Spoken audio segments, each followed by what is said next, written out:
As many of you must be aware that Partition Horrors Remembrance Day is an annual national memorial day observed on 14th August in India, commemorating the victims and sufferings of people during the 1947 partition of India. It was first observed in 2021 after announcement by our Honorable Prime Minister Sri Narendra Modi. Today we have Mr. Prakash Srivastav with us, who will help us uncover several stories, events and facts regarding this horrific event from our history that we are unaware of. Sri Prakash Srivastav is currently a senior consulting editor with DD News. He studied journalism from Devi Ahilya University in Indore. He has been serving as a media professional for more than 20 years now and has been associated with several leading national news channels like News 24, India TV, TV Today, Network, NDTV India, Z News and Capital TV. He presented the popular show Khari Bhat Prakhar ke Saath, where events related to the history of our country were presented with facts, arguments and evidence. This was rated as one of country's #1 show on the digital platform discussing historical events. He received the News Television Award for Best Documentary in 2012. The documentary was based on Bhopal gas tragedy. He has recently authored a book, Hey Ram, which has been very highly appreciated by experts of the topic. With this, I would like to welcome Sri Prakash Srivastav ji on stage.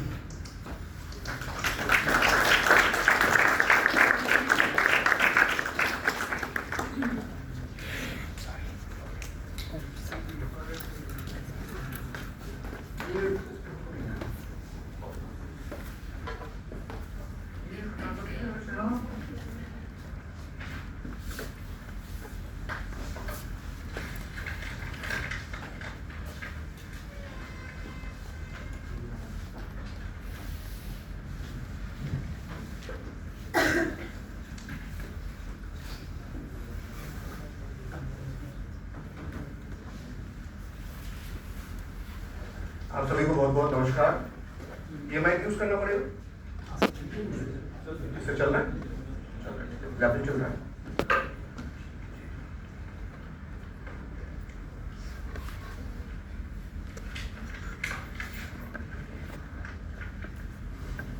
तो दोस्तों, मैं प्रकाश श्रीवास्तव हूँ और दिल्ली से आप लोगों से मिलने के लिए यहाँ पर आया हूँ। तो हम ऐसा कोई भाषण नहीं रखेंगे कि मैं बोल रहा हूँ लगातार आपको बिल्कुल जो कहते हैं ना, बिल्कुल उस तरह का हम लोग बातचीत के अंदाज में अगर हम बातचीत करेंगे आज तो ज़्यादा हम ठीक समय को टॉपिक को समझ पाएंगे। तो आप सभी को धन्यवाद। शनिवार की शाम आप लोग सुनने के लिए आए। मुझे यहाँ बुलाया गया IIT कानपुर जैसे संस्थान में, जो देश का नामी संस्थान है, और यहाँ पर आकर मुझे बहुत अच्छा लग रहा है आप लोगों से मिलकर, खासकर युवाओं से मिलकर। तो मैं ये कहना चाहता हूँ कि समस्या सिर्फ एक हो सकती है हमारे संवाद के बीच में कि मैं हिंदी में बोलता हूँ, मेरी रोजी रोटी ब्रेड एंड बटर हिंदी है, हिंदी पत्रकार होने की वजह से, तो मैं हिंदी बोलूँगा। कोशिश करूँगा मैं ऐसी हिंदी बोलूँ जो आपको समझ में आए। मुझे लगता है कितने लोग अच्छे से हिंदी समझते हैं आप में से? ओह, फिर तो ठीक है, मेरा कॉन्फिडेंस बढ़ गया उसके बाद। ठीक, तो आज जो हम चर्चा कर रहे हैं जिस विषय पर, वो विषय पर आपको बता ही दिया गया है कि भारत और पाकिस्तान का जो बंटवारा हुआ था, और मानवता के इतिहास में इससे दुर्दांत कोई किस्सा नहीं हो सकता कि लाखों लाख लोग जिनका कोई कसूर नहीं था और इस बंटवारे की भेंट चढ़ गए। तो इस बंटवारे के बारे में मैं अगले 1 घंटे आपको जो चीज़ें बताऊंगा, जो मुझे अभी तक अपने रिसर्च से मालूम पड़ी और जो मैंने जानने और समझने की कोशिश की है। लेकिन उसके पहले मैं आपको एक चीज़ थोड़ा सा बताना चाहता हूँ कि मैं इस टॉपिक से क्यों जुड़ा, उसकी कहानी मैं आपके साथ शेयर करना चाहता हूँ। जब मैं 8वीं क्लास में पढ़ता था तो मेरे स्कूल में एक कविता की प्रतियोगिता का आयोजन हुआ, कविता पाठ का आयोजन हुआ। मेरे पिताजी एक सरकारी अधिकारी थे, लेकिन साथ में वो कवि भी थे। तो जब वो 17 साल के रहे होंगे तो 1957 में 1957 में उन्होंने एक कविता लिखी थी पार्टीशन के ऊपर, और वही कविता उन्होंने मुझे, जब मैं 8th क्लास में पढ़ता था स्कूल में, तो पढ़ने के लिए मुझे बोला कि ये कविता तुम पढ़कर सुना दो। तो वो कविता के साथ मैं आज की बात की शुरुआत करना चाहता हूँ। उस कविता के जो पहली 2 लाइन थी वो मैं आपको पढ़कर सुनाना चाहता हूँ। कविता कुछ इस तरह से थी पार्टीशन के ऊपर कि एक हृदय के हुए टूट दो, फिर भी हम आज़ाद हुए, कटे फटे माँ के आंचल में हम बुज़दिल आबाद हुए। मैं बहुत छोटा था, आप में से शायद इस कविता का मतलब कुछ लोग ना समझ पाए, मैं भी नहीं समझ पाया था।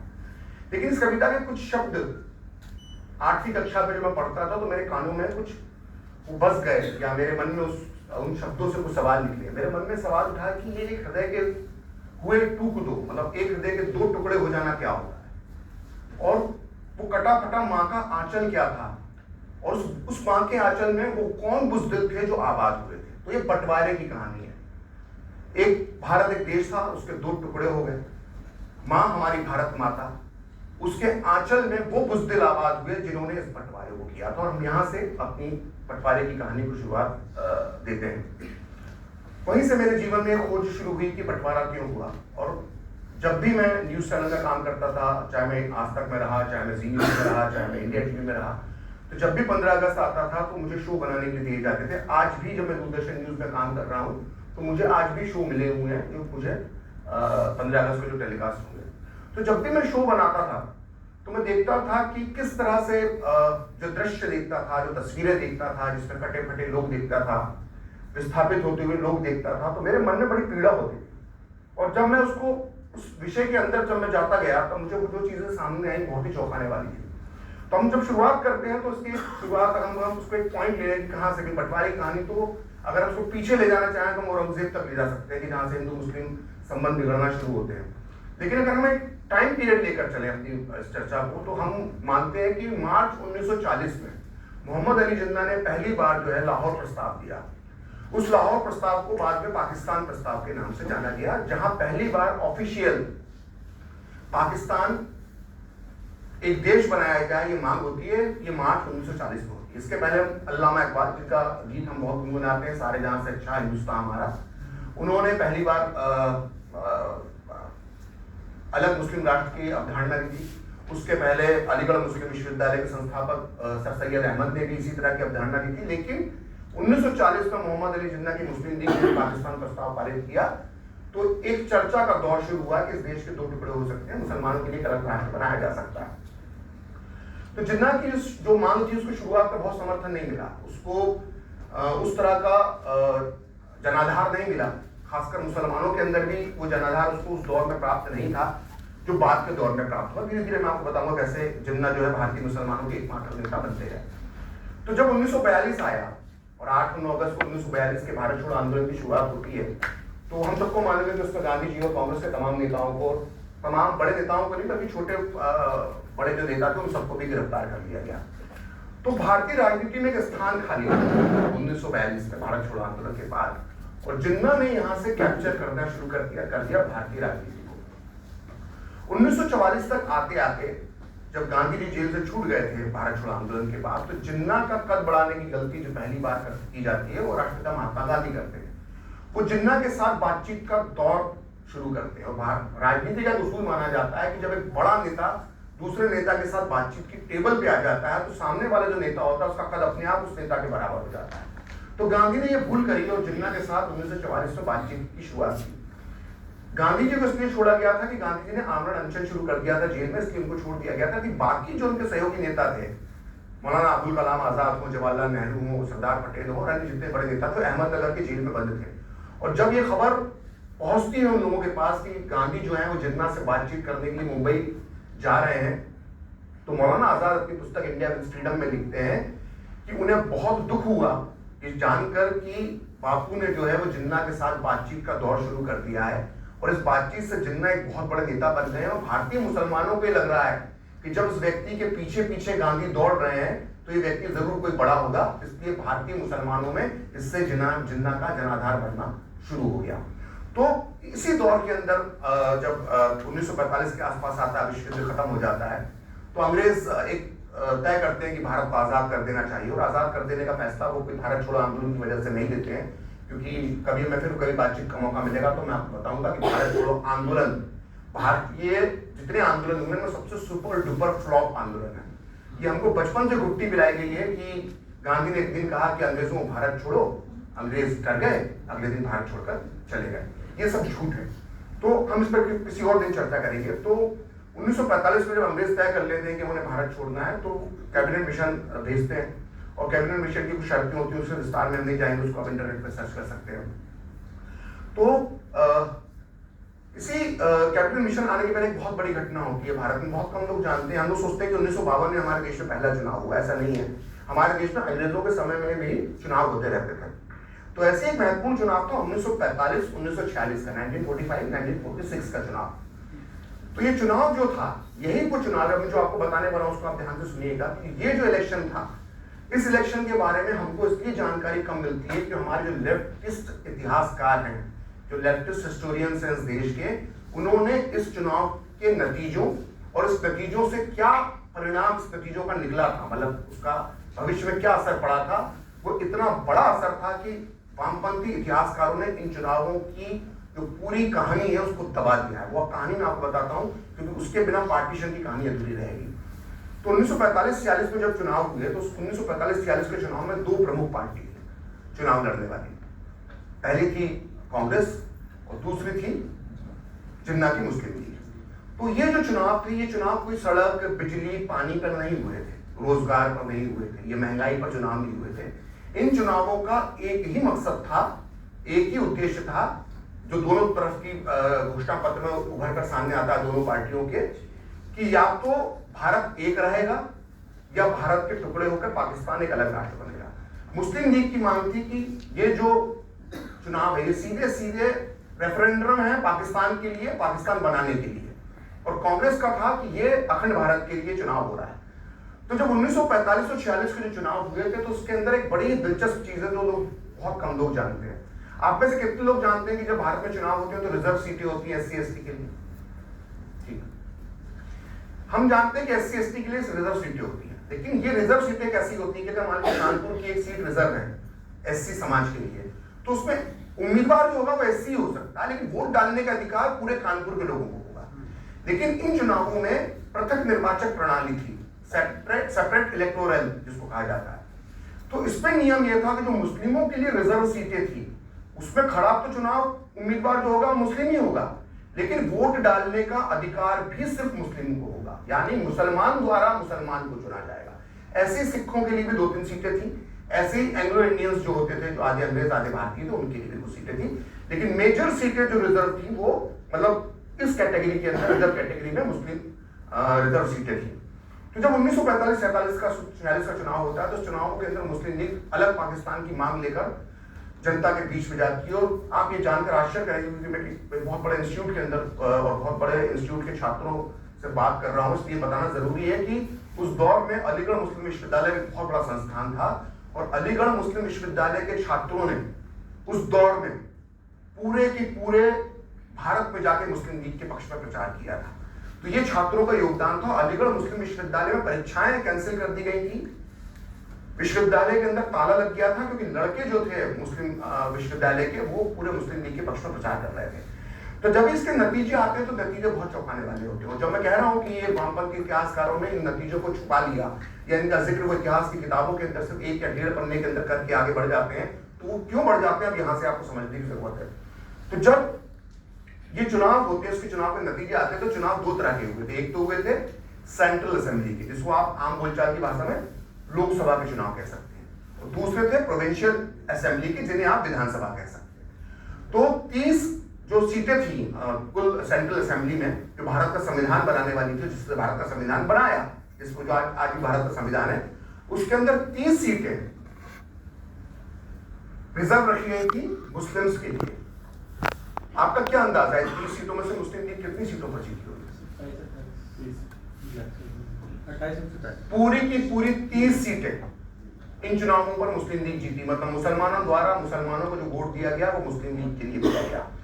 492 सीट्स भारत की टोटल असेंबलीज में होती थी, चाहे वो यूनाइटेड प्रोविंस हो, जिसको आज यूपी कहा जाता है, जहां पर आज हम खड़े हुए हैं, या सेंट्रल प्रोविंस मान लें मध्य भारत, या बॉम्बे प्रेसिडेंसी जिसको हम गुजरात महाराष्ट्र कहते हैं, मद्रास प्रोविंस जिसमें आज कर्नाटक और आंध्रा और तमिलनाडु केरल का इलाका आता है। इन सब जगह पे मिला के 492 मुस्लिम रिजर्व सीटें थी, और इसमें से 425 सीटों पर मुस्लिम लीग जीती। मोहम्मद अली जिन्ना की मुस्लिम लीग सीट चुनाव जीती। अब मैं आपको ये क्यों बता रहा हूँ, ये इसलिए बता रहा हूँ जी, मुझे ये समझ में नहीं आ रहा कि अगर मुस्लिम्स ही वोट कर रहे हैं और मुस्लिम्स ही फाइट कर रहे हैं, तो वो हार कैसे सकते हैं? हारने का कोई प्रोविजन कैंडिडेट मुस्लिम है, चाहे वो कांग्रेस का भी कैंडिडेट, कांग्रेस ने भी अपना मुस्लिम कैंडिडेट उतारा, मुस्लिम लीग ने भी अपना मुस्लिम कैंडिडेट उतारा, हो सकता है कोई इंडिपेंडेंट भी खड़ा हुआ, अब वोट डालने वाले भी मुस्लिम है, वो उसी सीट पे चुनाव लड़ रहे हैं। तो अब मैं आपसे एक सवाल और पूछता हूँ कि मोहम्मद अली जिन्ना कहां से चुनाव जीते होंगे? लाहौर से? बॉम्बे? हाँ सही बोला। मुंबई की बायकला सीट से मोहम्मद अली जिन्ना चुनाव जीते, और ये बायकला वो इलाका है जहां से दाऊद इब्राहिम बिलोंग करता है। अब मुझे आगे कहने की जरूरत नहीं है कि आज की पॉपुलेशन किसकी कितनी है वहां पर। लियाकत अली खान, भारत के जो पाकिस्तान के जो पहले प्रधानमंत्री बने, वो मेरठ की जो ग्रामीण सीट थी वहां से चुनाव जीते। तो मुस्लिम लीग के जितने बड़े नेता थे वो चुनाव जीतने के लिए लाहौर नहीं गए, वो रावलपिंडी नहीं गए, वो पेशावर नहीं गए, वो कराची नहीं गए, वो हिंदुस्तान में जो इलाके रह गए हैं यहां से चुनाव लड़े और यहां से चुनाव जीतकर केंद्रीय सभा के अंदर पहुंचे। ये समझने की जरूरत है, ये क्योंकि छुपाया जाता है, क्योंकि वोट देने वाले कौन थे और वोट किसको जा रहा था यहाँ के मुस्लिम वोटर्स का, ये किसी को मालूम ना पड़े, इसलिए इतिहासकारों ने इस जो चैप्टर को है 1.5 या 2 पन्नों में कर दिया है। तो जब ये चुनाव हो गए उसके बाद तय हो गया कि अब पाकिस्तान बनने से कोई नहीं रोक सकता है।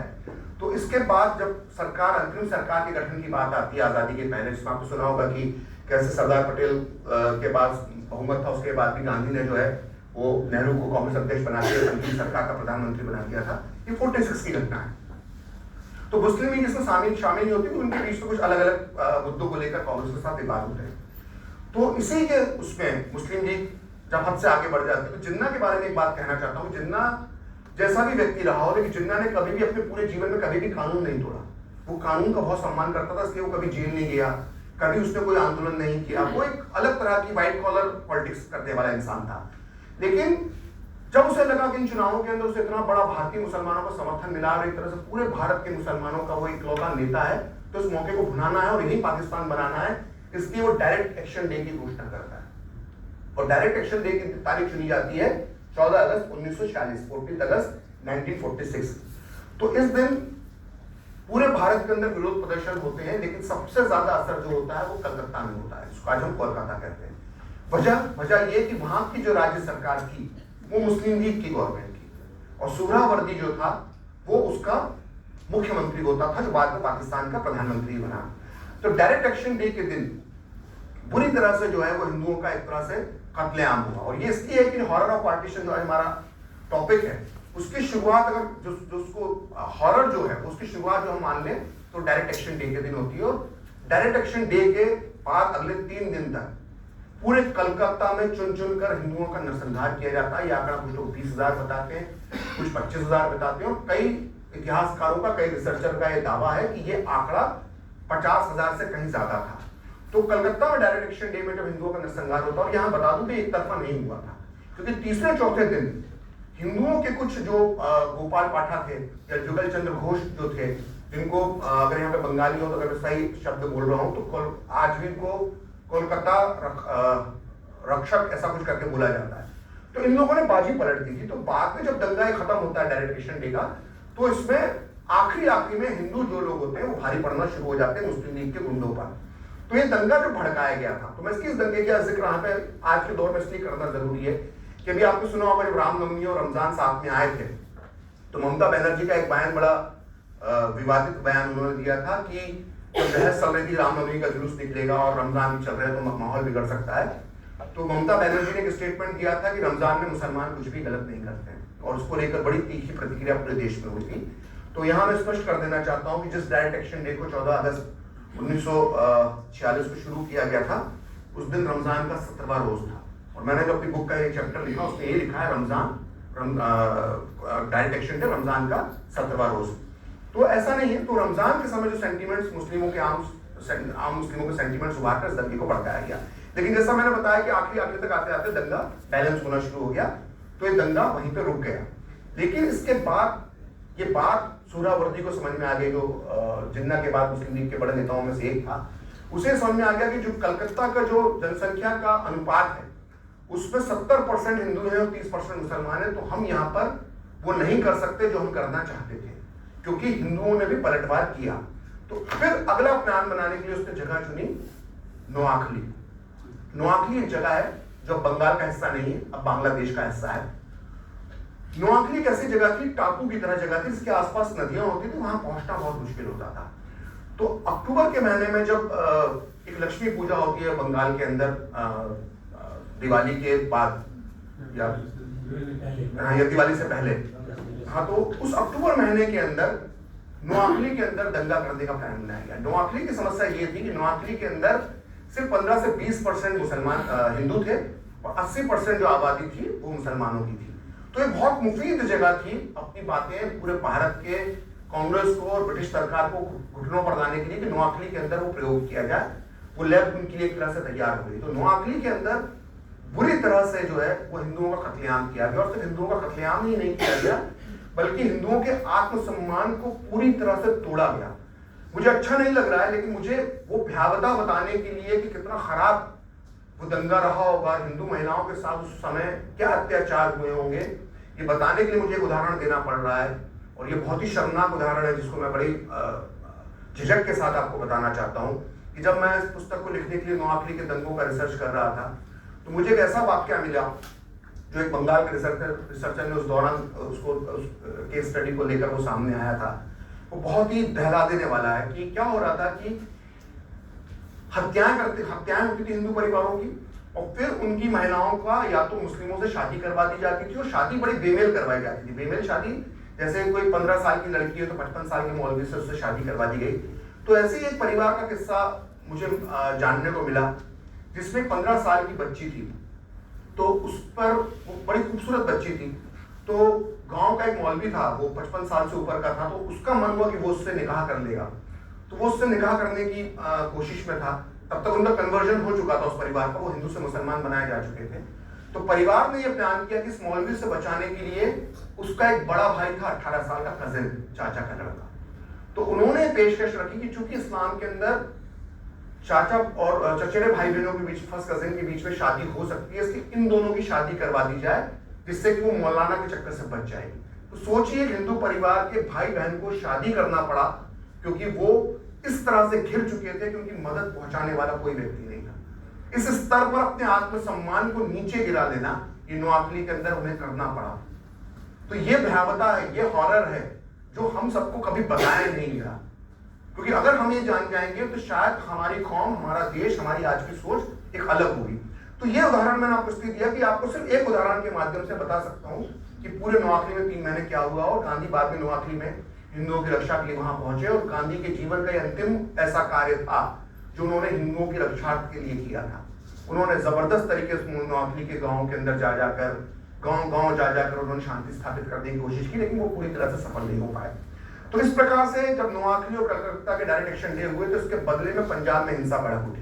बिहार में हिंदुओं ने मुसलमानों पे आक्रमण शुरू कर दिए, और इस तरह से एक तरह से पूरे देश के अंदर दंगे शुरू हो गए। जहां मुसलमान भारी थे वहां मुसलमान दंगों में भारी पड़ रहे थे, जहां हिंदू कर सकते थे वो बदले में हिंदू लोग दंगा कर रहे थे। तो एक तरह से ये तय होने लगा कि अब बंटवारा कर लेना ही बेहतर होगा, और माउंटबेटन तब तक भारत के वायसराय बन के आ चुके थे। तो माउंटबेटन ने सबसे पहले सरदार पटेल और नेहरू को अपनी तरफ मिलाने में एक प्रश्न है यहाँ से जी, एक प्रश्न है यहाँ से प्रकट जी, एक क्वेश्चन है कि 1946 का चुनाव में तो ये तय हो गया कि मतलब बंटवारा होना ही है जी, तो डायरेक्ट एक्शन डे का जरूरत क्या था? असल में जब कैबिनेट मिशन ने जो इलेक्शन के बाद कैबिनेट मिशन ने जो सरकार बनाने की पेशकश करी, तो वो बहुत डिटेलिंग में आप उसको सर्च कर सकते हैं इंटरनेट पे। उसमें सरकार बनेगी, एक केंद्र सरकार बनेगी जो देश को स्वतंत्रता आजादी मिलने तक चलाएगी। उस सरकार में शामिल होने के लिए मुस्लिम लीग को 6 सीटें दी गई थी। कांग्रेस भी सहमत थी कि हम ये बाकी मंत्रालय हमारे पास रहेंगे, 6 सीटों पे मुस्लिम लीग जो है वो अपने मंत्री बना सकती है। लेकिन मुस्लिम लीग की ये शर्त थी कि जो कांग्रेस ने मंत्री बनाए उनमें एक भी मुसलमान मंत्री नहीं होगा, क्योंकि मुसलमान कोई मंत्री हो सकता है तो मुस्लिम लीग की तरफ से हो सकता है। लेकिन कांग्रेस ने अबुल कलाम आजाद का नाम दे दिया था, कांग्रेस ने रफी अहमद गदवई का नाम दे दिया था। तो इसी बात से जो है वो मुस्लिम लीग नाराज हो गई और वो सरकार में शामिल नहीं हो रही थी। और ये इसी बात को लेकर जिन्ना ने अपनी मांगों को लेकर डायरेक्ट एक्शन डे का ऐलान उसने वहां पर किया था। और वो ऐलान 27 जुलाई के आसपास उसने किया था। खैर हम कहां पर थे, हम लोग फिर माउंटबेटन आ चुके थे, तो सरदार पटेल नेहरू को करीब करीब विभाजन के लिए तैयार कर दिया। लेकिन अब सवाल उठता था इस पूरे राह में जो सबसे ज्यादा रोड़ा थे वो थे महात्मा गांधी, क्योंकि महात्मा गांधी ने 1940 में जब से पाकिस्तान के निर्माण की मांग का ऐलान किया था जिन्ना ने, तब से लेके अब तक 1947 तक रोज ये कहा था कि पाकिस्तान अगर बनेगा तो मेरी लाश पर बनेगा। आपने अपने बचपन में सबने ये पढ़ा कि गांधी हमेशा कहते थे कि पाकिस्तान मेरी लाश पर बनेगा या पाकिस्तान बनाने से पहले मेरे शरीर के 2 टुकड़े कर दो। ये उनके 2 ऐसे वाक्य थे, 2 ऐसे वाक्य होते थे जो रोज करीब करीब वो दोहराते थे। अब मैं आपको कहना चाहता हूं, जब से मोदी सरकार आई है शासन में, तब से बहुत शब्द चलता है राजनीतिक जुमला, है ना, जुमलेबाजी, सबने सुना होगा। मैं आपसे कहना चाहता हूं कि भारतीय राजनीति का जो पहला जुमला था, वो जुमला महात्मा गांधी ने दिया था और जुमले का नाम था कि पाकिस्तान मेरी लाश पर बनेगा। अब वो जुमला क्यों था ये मैं आपको समझाता हूं। तो जब बंटवारे को लेकर नेहरू और पटेल करीब करीब सहमत हो गए, नेहरू पटेल को महसूस हुआ कि हम मुस्लिम लीग के साथ मिलकर स्लोगन, हाँ मतलब लफाजी पॉलिटिकल स्लोगन, मतलब वो ऑनेस्टली वो उसको Yes. बिलीव नहीं करते हैं। Yes. स्लोगन जो आप किसी को बेवकूफ बनाने के लिए कह सकते हैं। बस। तो ये जो स्लोगन जो महात्मा गांधी ने दिया था, क्यों दिया था और स्लोगन क्यों मैं इसको बोल रहा हूँ, ये मैं आपको बताना चाहता हूँ कि जब नेहरू पटेल तैयार हो गए तो इंडिया मीन्स फ्रीडम में मौलाना आजाद लिखते हैं कि जब वो 30 मार्च को गांधी से मिलने गए तो गांधी ने फिर दोहराया कि पाकिस्तान मेरी लाश पर बनेगा। 1 अप्रैल को वो सरदार पटेल से मिलते हैं और 2 अप्रैल को जब मैं उनके पास जाता हूँ, 1947 की बात कर रहा हूँ, कि जब मैं 2 अप्रैल को गांधी से मिलने जाता हूँ तो गांधी पूरी तरह से बदल गए थे और वो पाकिस्तान की मांग पर सहमत नजर आ रहे थे। तो गांधी का मन वहां से बदलना शुरू हो जाता है। एक बार पुनः दोहराएंगे इसको जी, एक बार पुनः दोहराएंगे आप इसको, जो आपने 2-3 वाक्य भी बताए। हाँ, तो गांधी बार बार जुमलेबाजी के तौर पर ये कहते थे कि पाकिस्तान मेरी लाश पर बनेगा, लेकिन जब पाकिस्तान बनाने से वो पाकिस्तान इस देश के बंटवारे को रोक सकते थे तो वहां पर वो सफल नहीं हुए, या वो सफल होना ही नहीं चाहते थे, या उनके दिमाग में कुछ और चल रहा था, वो मैं आपको यहाँ पे समझाना चाहता हूँ। तो जब समय आता गया कि अब बंटवारे में सहमति बनेगी, तो उस समय तक मई का महीना आ चुका था, मई 1947 का महीना आ चुका था, और माउंटबेटन, नेहरू, पटेल और जिन्ना तो चाहते ही थे बंटवारा हो, सब एक फॉर्मूला लेकर वो लंदन गए उसकी ब्रिटेन सरकार से सहमति लेने के लिए, और वो वहां पर पहुंचे। और जब वो वहां पर थे तो एक तय हुआ था कि 2 जून 1947 को एक बैठक होगी और उस बैठक के अंदर पार्टीशन को पर सहमति हो जाएगी, इसमें कांग्रेस और मुस्लिम लीग के नेता मिलेंगे। तो जो ये बैठक होने वाली थी, इसके पहले के मैंने गांधी के सारे भाषण निकाले, क्योंकि वो रोज कहते थे कि पाकिस्तान मेरी लाश पर रहेगा। तो जो 2 जून के पहले जो गांधी के भाषण हैं उसमें वो गोलमोल करने लग गए थे, वो बातें नहीं करते थे पार्टीशन के ऊपर, वो पाकिस्तान पर बात नहीं करते थे, वो बात भी करते थे तो घुमा फिरा के करते थे। एक जगह पर तो उन्होंने ये तक कह दिया कि हिंदू और सिखों ने पाकिस्तान मांगा है, मुसलमानों ने अकेले थोड़ा पाकिस्तान मांगा है। तो इस तरह की बात वो करने लगे थे। और 2 जून को जब बैठक होती है और बंटवारे पे मोहर लग जाती है, वो तय हो जाता है, और 3 जून को ऑल इंडिया रेडियो पर पाकिस्तान प्रस्ताव पारित कर दिया जाता है। नेहरू, पटेल और मोहम्मद अली जिन्ना और माउंटबेटन भाषण देते हैं और कहते हैं कि हम सहमत हो गए, अब भारत का बंटवारा होगा।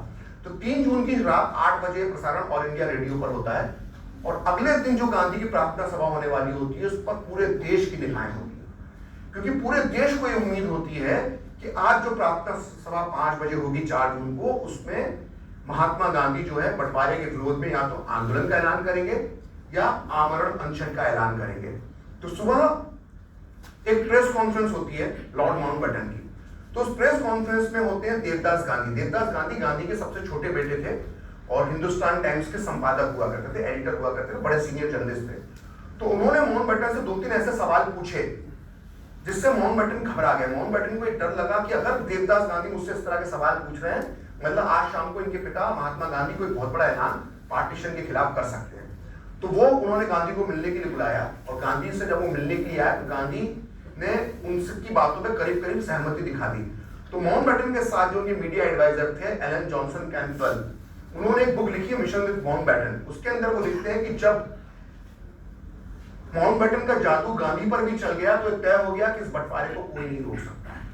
तो 4 जून को जब प्रार्थना सभा हुई तो गांधी ने इस विषय पर कुछ भी नहीं कहा भी तो उन्होंने गोल गोल घुमा के कह दिया, और ये कह दिया कि जब लोग मेरी बात सुनना ही नहीं चाहते तो मैं क्या कर सकता हूं। लेकिन गांधी ने, अब यहाँ मेरा सवाल उठता है जो मैं पूछना चाहता हूं कि अगर देश का बंटवारा हो रहा था तो गांधी को क्या करना चाहिए। हमने पूरे गांधी के जीवन को बचपन से हमें घोट घोट के पढ़ाया गया है। गांधी ने अपने पूरे जीवन में 15 बार आमरण अनशन किया। 13 बार उन्होंने आजादी के पहले किया और 2 बार आजादी के बाद किया। तो जो पहले 13 अनशन थे इस जून 1947 के पहले तक, वो अनशन कैसे होते थे? अगर आपने इतिहास में पढ़े हो, हमें तो कोर्स में चलते थे उनके अनशन। कभी अंतरात्मा की आवाज से कि मेरे अंतरात्मा की आवाज ने कहा कि मुझे अनशन करना चाहिए, बापू अनशन पर चले जाते थे। कभी बोलते थे ईश्वर से मुझे प्रेरणा मिल रही है अनशन की, ईश्वर उन्हें प्रेरणा देता था, बापू हमारे अनशन पर चले जाते थे। एक बार तो एक ट्रेन को डिरेल करने की कोशिश हुई, वो डिरेल हुई भी नहीं ट्रेन, कोई मरा भी नहीं, लेकिन हमारे बापू अनशन पे चले गए। पुणे जेल में बंद थे, आगा खान के महल के अंदर वो बंद थे भारत छोड़ो आंदोलन के बाद। अचानक उन्होंने एक दिन अनशन का ऐलान कर दिया, 21 दिन तक महात्मा गांधी ने भूखे रहे, आमरण अनशन किया। कारण किसी को नहीं मालूम अनशन क्यों किया था उन्होंने। डर गए अंग्रेज, इतना की बीमार इतना पड़ गए थे, अंग्रेजों ने छोड़ दिया।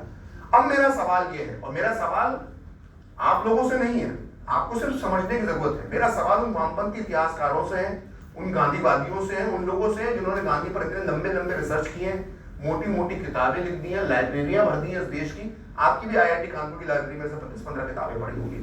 मेरा उन लोगों से सवाल है कि जो बापू हमारे छोटी छोटी बातों पे अनशन कर देते थे, उन्होंने भारत के बंटवारे जैसे इतने बड़े मुद्दे पर कोई आमरण अनशन क्यों नहीं किया? ये आपको सोचने की जरूरत है। मेरे पास एक उत्तर है इसका। जी बताइए। मतलब जिस उत्तर को तो मैं 70 साल से जन कहते लोग खोज रहे हैं। From what I understand, loss of lives. ठीक, Loss of lives. He did not want loss of lives, and that's the reason why he agreed for partition. ठीक है, बिल्कुल सही कहा आपने। अब मैं आगे आपकी बात कर रहा हूँ। And if literal loss of life take place, Yes. उसके बाद फिर ठीक है, हम उसको वही करते हैं उसका। तो गांधी ने अनशन नहीं किया, और गांधी के लेकिन कई ऐसे कार्यकर्ता थे, ऐसे फॉलोअर्स थे जो अनशन करना चाहते थे। उन्हीं में से एक कपल था, कम उम्र का कपल था, वो 25 इयर्स के आसपास का होगा। तो गांधी वाल्मीकि बस्ती है दिल्ली में, वहां पर रुकते थे। तो उस बस्ती के बाहर उस कपल ने अनशन शुरू कर दिया। गांधी जैसे बड़े व्यक्ति ने उनको इतना जलील किया, उनको इतना अपमानित किया उन दोनों पति पत्नी को कि ये अनशन नहीं होता, अनशन करने का तरीका नहीं होता, अनशन के लिए अंतरात्मा की आवाज होना चाहिए। तो वो पति पत्नी उस कपल ने बोला, क्या आपकी अंतरात्मा है, हमारी अंतरात्मा नहीं है, हम बंटवारे का विरोध नहीं कर सकते क्या? तो गांधी को यह डर था कि अगर एक इस तरह से अनशन का दौर कार्यकर्ताओं में शुरू हो जाता है तो मजबूरन उन्हें भी अनशन के लिए झुकना पड़ेगा। तो उनको इतना अपमानित किया कि बेचारे उस पति पत्नी ने 3 दिन में अपना अनशन तोड़ दिया। तो गांधी ने ना खुद अनशन किया, ना दूसरे को अनशन करने दिया।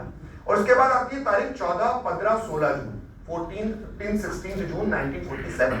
ये वो तारीख है जिसने भारत के बंटवारे पर मोहर लगाई। और वो इसलिए लगाई कि इन 3 दिनों में कांग्रेस की जो कार्य समिति थी उसकी बैठक होने वाली थी, जिसमें वोटिंग होने वाली थी बंटवारे को लेकर। तो 14 जून को जो पहला दिन था बैठक का, उस बैठक में कांग्रेस के लिए हम लोगों को स्पष्ट होना चाहिए कि कांग्रेस एक पार्टी नहीं थी। जो हमें बताया जाता है कि कांग्रेस एक पार्टी थी, कांग्रेस एक प्लेटफॉर्म था, कांग्रेस एक मंच था जिसपे हर विचारधारा के लोग थे। उनके साथ वामपंथी विचारधारा के लोग भी जुड़े हुए थे, सोशलिस्ट विचारधारा के लोग भी जुड़े हुए थे, हिंदुत्व की विचारधारा के लोग भी जुड़े हुए थे, और अन्य तरह के लोग भी जुड़े हुए थे। तो जो 14 जून को जो पहली बैठक का पहला दिन होता है, उस दिन जो हिंदूवादी नेता होते हैं कांग्रेस के, खासकर उसमें नाम है पुरुषोत्तम दास टंडन का, पीडी टंडन का, हमारे काशी के रहने वाले थे वो। तो वो जो भाषण देते हैं वो ऐतिहासिक भाषण देते हैं। जस्ट टू इंक्लूड दैट, उसमें मौलाना आजाद भी जुड़े हुए थे, तो आप मुस्लिम विचारधारा के लोग का भी नाम उसमें जोड़िए कि कांग्रेस को भी। ठीक है, मैंने बोला ना मौलाना आजाद नहीं, इसमें जो आप नाम ले रहे थे ना, मैं मिस कर गया। मौलाना आजाद तो मिस भी नहीं किया जा सकता ना। मौलाना आजाद तो कांग्रेस अध्यक्ष रहे 6 साल। हम उनके बारे में उनके बारे में बहुत सारी बातें कर वही अलीगढ़ मुस्लिम यूनिवर्सिटी के चांसलर मैं बिल्कुल मौलाना आजाद के बारे में नहीं बोलूंगा, अब मैं सिर्फ मौलाना आजाद के बारे में बोलूंगा। बहुत अच्छा आपने टॉपिक शेयर किया, मेरे फेवरेट है मौलाना आजाद। तो अगर आपको कोई समस्या तो नहीं कि प्रश्न आपको यदि बीच में किए जाए? नहीं, ठीक है, लेकिन अगर बाद में पूछेंगे तो मेरा फ्लो बना रहेगा। अच्छा, ठीक। मतलब देखिए, मैं जर्नलिस्ट हूँ और मैंने 20 साल तक लोगों से सवाल पूछे हैं। तो जब मैं इस तरफ खड़ा हुआ हूं, तो अगर मैं कहूं कि मुझसे कोई सवाल ना पूछे तो मैं फिर अपने प्रोफेशन के साथ गद्दारी कर रहा हूं। अगर मैंने 20 साल तक सवाल पूछे तो मेरे सामने जो है उसे मुझसे भी सवाल पूछने का है। तो खैर, हम क्वेश्चन आंसर सेशन देंगे, उसमें बात कर लेंगे। अच्छा, किसी को बोरिंग तो नहीं लग रहा है ना? तो हम 14 जून को जो बैठक होती है कांग्रेस कार्य समिति की, उसमें पुरुषोत्तम दास टंडन जो हिंदूवादी नेता थे कांग्रेस के, वो जबरदस्त भाषण देते हैं।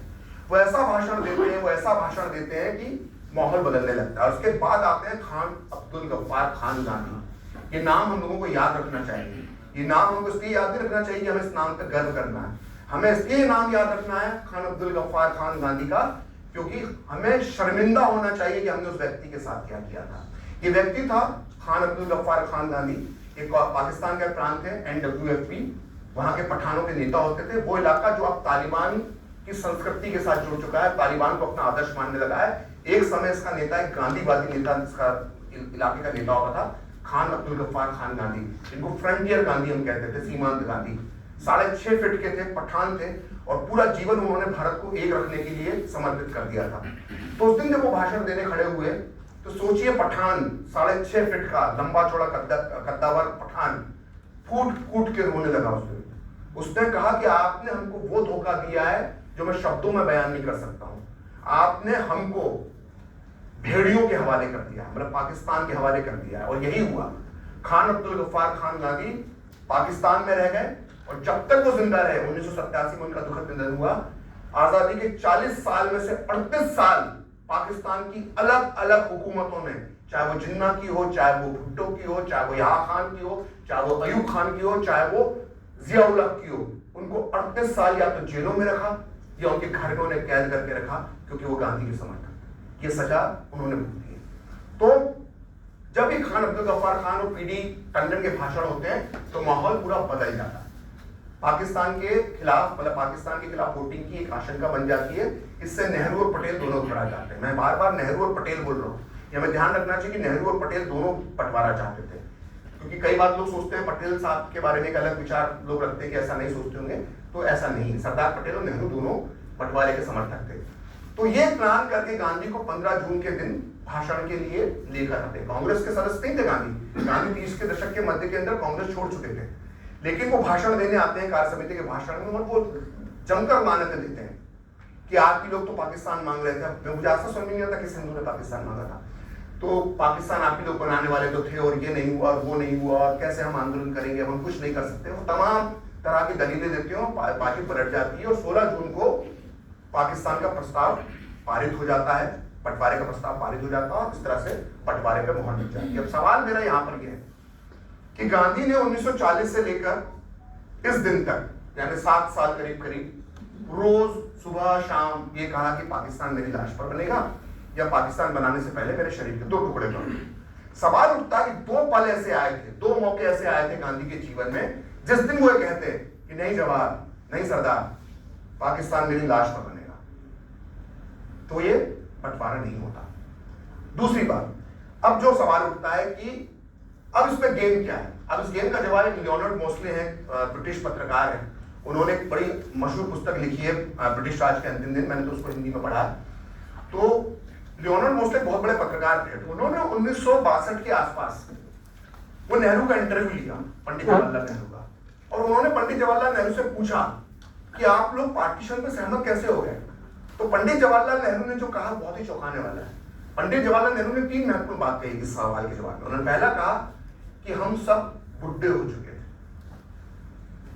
दूसरी बात कही, हम में से कुछ ही लोग जेल जाना बर्दाश्त कर सकते थे। और तीसरी बात उन्होंने सवाल के जवाब में कही कि अगर बापू ने हमें कहा होता कि इस बंटवारे पर सहमत नहीं हो, तो हम इंतजार करते और आंदोलन करते।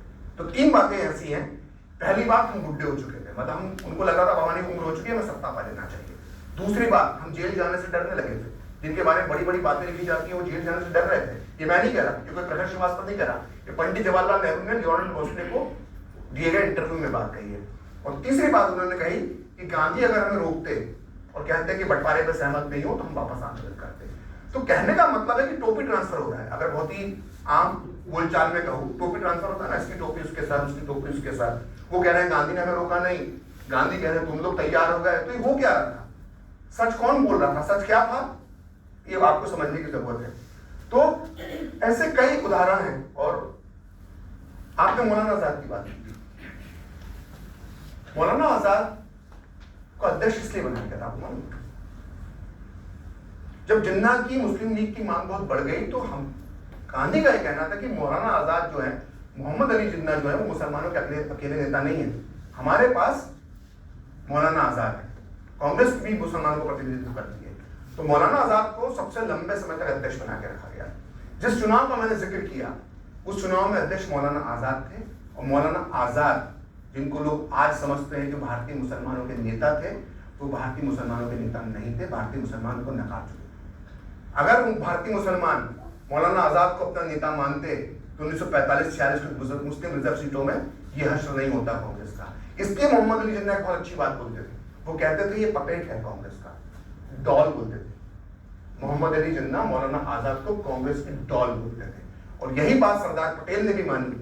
सरदार पटेल चूंकि चुनावों के वो थे, एक तरह से हैंडल कर रहे थे पूरा चुनाव, और जब चुनाव में मुस्लिम लीग ने क्लीन स्वीप कर दिया मुस्लिम रिजर्व सीटों पर, तो सरदार पटेल की दुश्मनी यहाँ से मौलाना आजाद के साथ शुरू होती है, और जो बहुत लंबे समय तक जाती है। आपकी बुक पढ़ना इंडिया मीन्स फ्रीडम, तो मौलाना आजाद से सरदार पटेल इसलिए नाराज होते हैं कि भारतीय मुसलमानों को जाने से रोक नहीं पाए। अब इसके बाद और सुन लो मौलाना आजाद के बारे में, लेट मी कंप्लीट। अब इसके बाद और सुन लो मौलाना आजाद के बारे में। ये मैं आजादी के बाद का किस्सा बता रहा हूँ। जब गांधी कलकत्ता के अंदर दंगा रोकने गए थे, मुसलमानों को बचाने के लिए गए थे, 15 अगस्त को दिल्ली में नहीं थे, 15 अगस्त को कलकत्ता में थे गांधी, तो उन्होंने एक आमरण अनशन किया था, सोहरावर्दी भी उनके साथ था। सोहरावर्दी कौन था? बूचर ऑफ बंगाल, बंगाल का कसाई जिसने हजारों हजार हिंदुओं को मरवाया था, उसके साथ एक घर में रहकर गांधी ने वो अनशन किया था। तो जब वो अनशन करके वो दिल्ली आए, और दिल्ली में भी दंगे हो रहे थे, तो एक प्रार्थना सभा में महात्मा गांधी ने बात कही है, और बात ये कही उन्होंने कि दिल्ली में मेरी बातों का असर नहीं हो रहा, जबकि कलकत्ता में मेरी बातों का असर हो रहा था। अब ध्यान से सुनना मौलाना आजाद के बारे में। गांधी कह रहे हैं कि दिल्ली में मेरी बातों का असर नहीं हुआ, लेकिन कलकत्ता में मेरी बातों का असर हुआ, क्योंकि मेरे साथ हसन शहीद सोहरावर्दी था, और सोहरावर्दी की बात वहां के मुसलमान सुनते हैं, लेकिन दिल्ली के मुसलमान मौलाना आजाद की बात नहीं सुनते। तो गांधी तक ने मान लिया था कि भारत के मुसलमान मौलाना आजाद की बात नहीं सुनते। ये थे मौलाना आजाद। और एक और किस्सा सुना देता हूं आपको, आपके सारे आज जितने मन के सवाल है मौलाना आजाद से जुड़े हुए, वो आज सब मैं आपको बता देता हूँ। एक बार एनडी गाडगिल एक बहुत बड़े नेता होते थे, भारत के पीडब्ल्यूडी मिनिस्टर थे, भारत के पहले PWD minister ND Gadgil, Nehru cabinet के अंदर। तो उन्होंने एक बुक लिखी है, गवर्नमेंट फ्रॉम इनसाइड या इनसाइड फ्रॉम गवर्नमेंट, जो भी नाम है उस बुक का। उस बुक के अंदर वो लिखते हैं कि सरदार पटेल ने एक बार हंसते हंसते मुझसे कहा था कि पूरी कांग्रेस के अंदर सिर्फ एक ही मुसलमान है, और वो है जवाहरलाल नेहरू। मतलब मौलाना आजाद कोई मुसलमान नहीं मानते थे सरदार पटेल। ये थे मौलाना आजाद। और मौलाना आजाद की इंडिया मीन्स फ्रीडम जरूर पढ़िए आप, बिल्कुल पढ़ना चाहिए, और बिल्कुल आपको रट लेना चाहिए मौलाना आजाद का असली चरित्र को जानना है। और मौलाना आजाद के जो पोते हैं, उनके बड़े भाई के लड़के फिरोज बख्त, वो मेरे बहुत अच्छे मित्र हैं, और वो वर्धा यूनिवर्सिटी के वाइस चांसलर भी रहे। मेरे स्टैचू की एंकरिंग करता हूँ दूरदर्शन में, मेरे शोज में वो गेस्ट बन के बैठते हैं। और मेरी बुक है, इस बुक में मौलाना आजाद की पूरा उनके मौलाना आजाद के पूरे पॉइंट्स थे। तो मैं उनको बताता हूँ कि मैंने आपके दादा जान के बारे में सब लिखा है, पढ़ देंगे बुक? बोले हाँ, नहीं पढ़ दूंगा, पढ़ना चाहिए मुझे। तो वो तक सहमत होते हैं इस बात से। तो खैर हम आगे बढ़ते हैं, और हम अब अगर मैं अपनी बुक है मेरी हेरा जो मैंने लिखी है, इसका एक पेज पढ़ना चाहूंगा, क्योंकि कितना भयानक था भारत पाकिस्तान का बंटवारा। ये पढ़ने के लिए सिर्फ मैं अपनी पुस्तक का सिर्फ 2 पैरा पढ़ दूंगा, तो शायद अगर आप लोग समझ पाए कि क्या हुआ होगा उस दिन।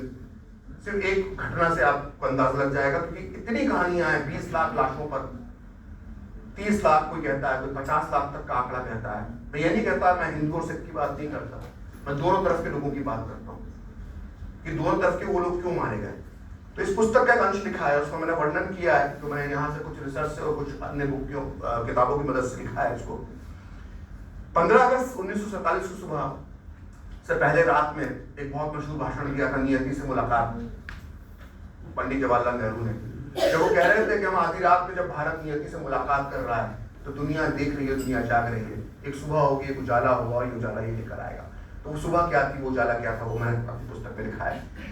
अमृतसर 15 अगस्त 1947 की सुबह रेलवे स्टेशन पर बेतहाशा भीड़ थी। लाहौर से आने वाली गाड़ी का समय हो गया था। प्लेटफॉर्म पर लोगों की भीड़ पाकिस्तान से आने वाले अपनों का इंतजार कर रही थी। ट्रेन की सीटी चित्कार कर अपने आने का ऐलान कर रही थी। स्टेशन मास्टर छेनी सिंह भीड़ को चीरता हुआ प्लेटफॉर्म के कोने पर पहुंचा। लाल झंडी दिखाकर उसने ट्रेन को रुकने का इशारा किया। ट्रेन रुकी, लेकिन ट्रेन में से एक भी इंसान नहीं उतरा। ट्रेन के 8 डब्बों में कोई हलचल नहीं थी। एक भी यात्री नीचे नहीं उतरा था। उतरता भी कैसे, क्योंकि उस गाड़ी में एक भी व्यक्ति जिंदा नहीं बचा था। छेनी सिंह एक डब्बे के अंदर दाखिल हुआ। अंदर की तस्वीर देखकर उसका दिल मचल गया। सीटों पर फर्श और कटी फटी लाशों से सनी लाशें बिखरी पड़ी थी। किसी का गला काटकर अलग कर दिया गया था, तो किसी के सीने पर खंजर के गहरे घाव थे। कुछ बच्चे जो जिंदा बच गए थे वो अपनी माँ के बेजान शरीरों पर उनके स्तन ढूंढ रहे थे, लेकिन वो उन्हें मिलते कैसे, क्योंकि उन्हें काट दिया गया था। ये था विभाजन हमारा। आगे मैंने लिखा है कि अचानक छेनी सिंह जो स्टेशन मास्टर था, उसने लाशों के बीच कुछ घुटती हुई आवाजें सुनी और छेनी सिंह पूरी ताकत से चीखा, डरो मत, अमृतसर आ गया है। उसकी ये बात सुनकर कुछ जिस्म, कुछ शरीर जो पड़े हुए थे उनमें हलचल हुई और उनके हाथ धीरे धीरे हिलने लगे। ये देखकर छेनी सिंह घबरा गया और छेनी सिंह जब नीचे उतरा तो उस ट्रेन पर बड़े बड़े अक्षरों में लिखा हुआ था, गांधी, नेहरू, पटेल को हमारी तरफ से आजादी का तोहफा। ये था बंटवारा इस देश का। और मैं ये बहुत सोच समझ कर कह रहा हूँ, इस पुस्तक में मैंने बात लिखी है कि गांधी जो कहते थे कि पाकिस्तान मेरी लाश पर बनेगा, तो जिस ट्रेन का मैंने अभी वर्णन किया है आपके सामने, अमृतसर में जो कटी हुई ट्रेन आई थी पूरे लोगों से, अगर उनमें से एक भी लाश उस दिन बोल पाती तो वो यही बोलती कि बापू आपकी लाश पर तो नहीं देखो, लेकिन मेरी लाश पर पाकिस्तान बन गया। तो ये पाकिस्तान 50 लाख लोगों की लाशों पर बना है। हमको क्या सिखाया जाता है कि दे दी हमें आजादी बिना खटक बिना ढाल, साबरमती के संत तूने कर दिया कमाल। नो डाउट साबरमती के संत ने बहुत कमाल किए। वो इतने बड़े व्यक्ति थे कि उनकी एक आवाज पर करोड़ों भारतीय उठ खड़े होते थे। यही वजह थी कि उनका जो हत्यारा था नाथुराम गोडसे, उसने उन्हें गोली मारने से पहले उनके पांव छुए थे। और अपने बयान में कहा था कि मैंने गांधी के पांव इसलिए छुए, पैर इसलिए छुए, क्योंकि बापू ने जो जागृति इस देश में लेकर आए थे, जिसकी वजह से आजादी की अलग इस देश में जगी, उसके लिए मैंने उनके पांव छुए थे। तो उनका हत्यारा तक उनको उस चीज के लिए मानता है कि उन्होंने क्या किया था। लेकिन पार्टीशन के दौरान उन्होंने जो किया उस पर भी सवाल उठाना बहुत जरूरी है। तो जो हमको कहा जाता है कि दे दी हमें आजादी बिना खटक बिना ढाल, साबरमती के संत तूने कर दिया कमाल, तो हैरत की बात है कि हमको ये बचपन से पढ़ाया गया कि हमको ये आजादी अहिंसा से मिली। मैं एक सवाल पूछता हूं आप लोगों से, क्या जो आजादी मिल रही थी उसमें पार्टीशन का हिस्सा गायब है क्या? वो भी तो वही तारीखें हैं ना। तो सोचिए दुनिया में कौन सा ऐसा देश है जिसको 50 लाख लाशों पर आजादी मिली हो, जिसकी स्वतंत्रता का झंडा 50 लाख लाशों के पहाड़ पर फहराया गया हो? है कोई देश दुनिया में? लेकिन हमको आज तक ये पढ़ाया गया कि हमें अहिंसा से आजादी मिली थी। इससे बड़ा झूठ क्या हो सकता है? तो अब अगर हम हॉरर ऑफ पार्टीशन के अगले पार्ट में जाएंगे, जब बंटवारा हो गया और दंगे हो गए, तो एक बहुत बड़ा सवाल था, वो था जनसंख्या की अदला बदली, एक्सचेंज ऑफ पॉपुलेशन, जो आज भी बहस का विषय है। लोग आज भी इस बात को लेकर चर्चा करते हैं कि अगर बंटवारा, इस देश का बंटवारा धर्म के आधार पर हुआ था, तो जनसंख्या की अदला बदली भी धर्म के आधार पर क्यों नहीं? इसको हमें कुछ आंकड़ों के साथ स्पष्ट करना पड़ेगा, क्योंकि ये समझना इसलिए जरूरी है क्योंकि आज भी इस पर बहस होती है। तो जब भारत पाकिस्तान के बंटवारे को लेकर बहस चल रही थी 40s के डेकेड में, शुरुआत में, तो डॉक्टर भीमराव बाबा साहब अंबेडकर ने एक पुस्तक लिखी, पाकिस्तान और पार्टीशन ऑफ इंडिया, पाकिस्तान अथवा भारत का विभाजन। उस पुस्तक में 500 पन्नों की पुस्तक है।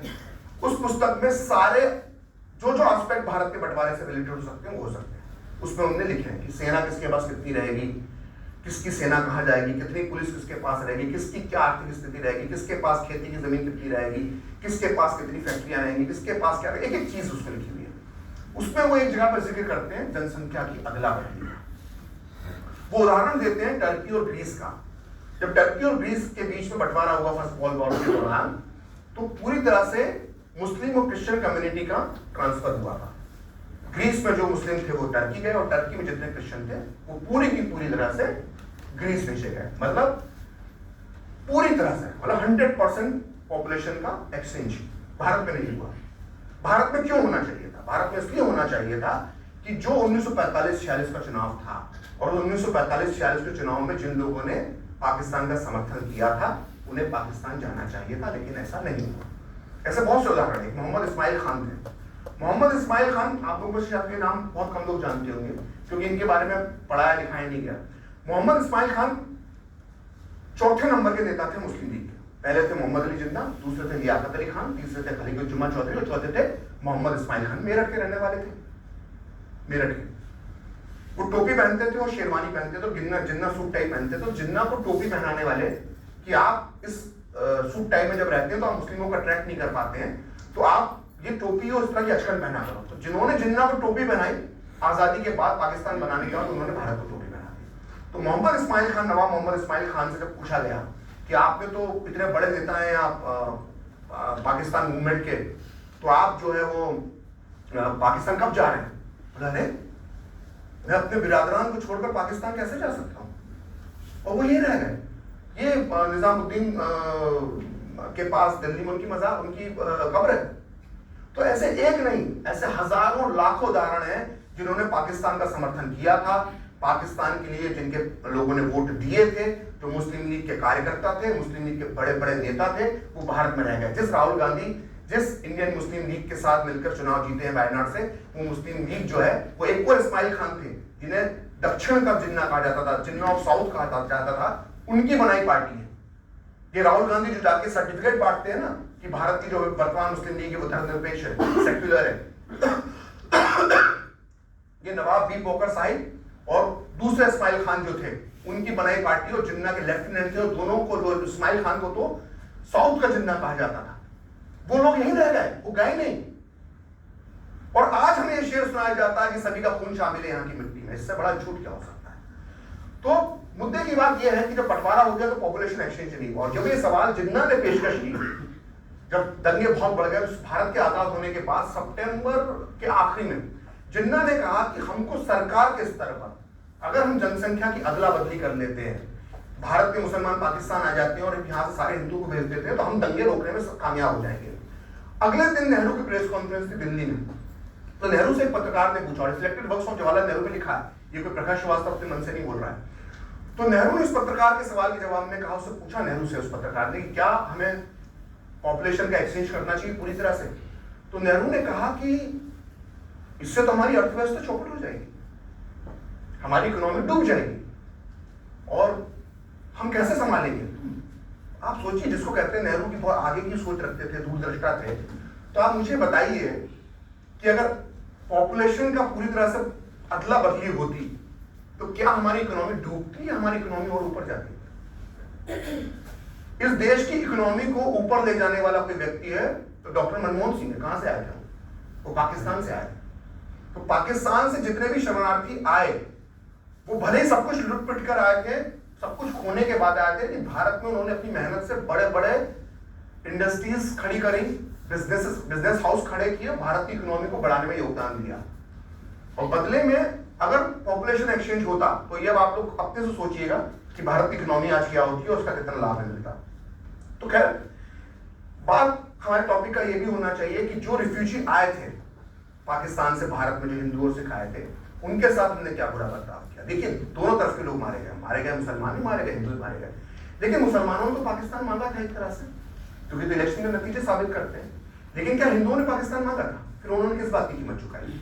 तो जब कुछ सब कुछ अपना लुटा कर जब वो भारत आए, तो उन्हें जो इस सरकार से, नेहरू सरकार से और गांधी से जो प्यार मिलना चाहिए था, जो मदद मिलनी चाहिए, तो वो नहीं मिलती।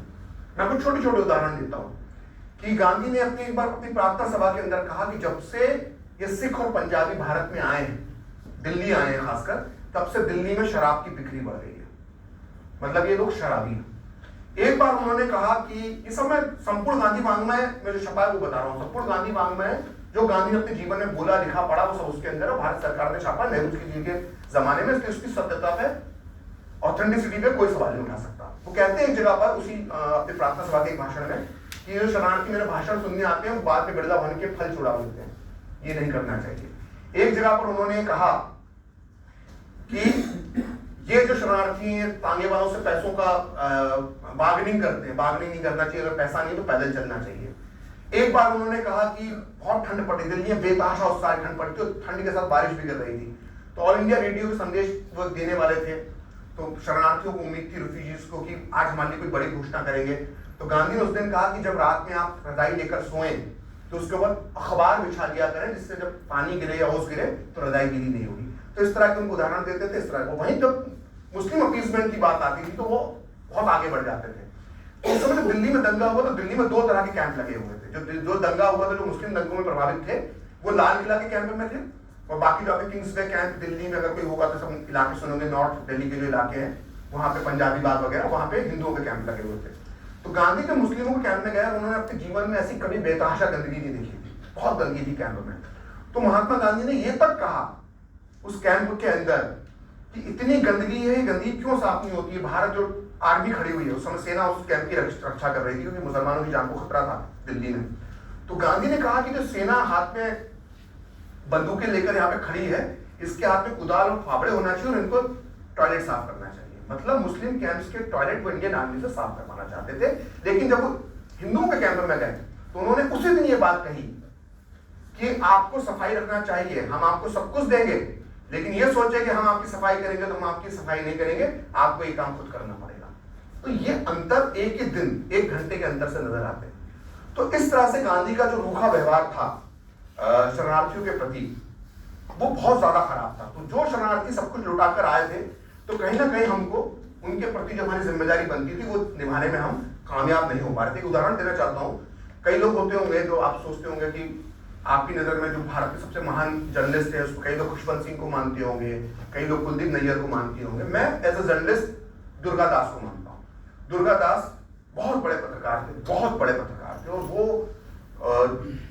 गांधी, नेहरू, पटेल, जिन्ना सबके उनसे सलाह लेते थे उनसे। तो एक बार दुर्गा दास नेहरू से मिलने गए पार्टीशन की बात, और उन्होंने एक प्लान बनाया था कुछ पंजाबी लोगों के साथ मिलकर, इसमें पंजाब नेशनल बैंक के चेयरमैन योध सिंह भी शामिल थे। नेहरू से मिलने गए कि हमें एक जमीन दे दो, वहां पर हम रिफ्यूजी लोगों के लिए कॉलोनी बना देते हैं। तो दिल्ली से 7 मील की दूरी पर उन्होंने एक जगह पसंद की थी। तो दुर्गा दास अपनी पुस्तक में लिखते हैं कि जब मैंने नेहरू को कहा कि हमको दिल्ली से 7 मील की दूरी पर एक जगह है, खाली जगह है, हमको दे दो, हम वहां पर कॉलोनी बनाना शुरू कर देते हैं, 1-2 साल में कॉलोनी तैयार होगी। तो नेहरू गुस्से में आ गए। नेहरू ने कहा कि इन सिखों को और इन पंजाबियों को इस 7 मील तो छोड़ो, दिल्ली के 70 मील रेडियस में मैं बसने नहीं दूंगा। अभी नूह में दंगा हुआ, हरियाणा के नूह में, मेवात, इनकी भी कहानी बड़ी दिलचस्प मालूम होना चाहिए क्योंकि ये मौजूद है अभी, ताजा विषय। तो जब नूह के मेवाती थे, ये भरतपुर और अलवर के रहने वाले थे। तो जब भरतपुर और अलवर ने इनको भगाया तो ये गुड़गांव में जाके चले गए पार्टीशन के समय। तो ये पाकिस्तान जाने की तैयारी कर रहे थे, तो गांधी ने इनको जाके रोका। गांधी इनके कैंप में गए और कहा कि मुझे मालूम है कि आप क्रिमिनल ट्राइब्स हो, लेकिन आपको सुधार करना चाहिए और आप भारत में रुको, आपको पाकिस्तान जाने की जरूरत नहीं है। नेहरू से एक कदम आगे बढ़ गए। वो नए मुसलमानों को दिल्ली में बसाना चाहते थे, उन घरों में जो मुसलमानों के घर खाली हो गए थे, जो पाकिस्तान चले गए थे। तो सरदार पटेल ने विरोध किया कि मुस्लिम घेटो बन जाएंगे, ये मत करो, आप हमें मिलीजुली आबादी रखेंगे हम एक मोहल्ले के अंदर, तो उससे प्यार बढ़ेगा, दोस्ती होगी, ये एक घेटो नहीं बनना चाहिए। तो ये सब मेरी बुक में भी है और ये रिसर्च, अगर मैं बोलता चलूंगा तो सुबह से शाम हो जाएगी, खत्म ही नहीं होगा।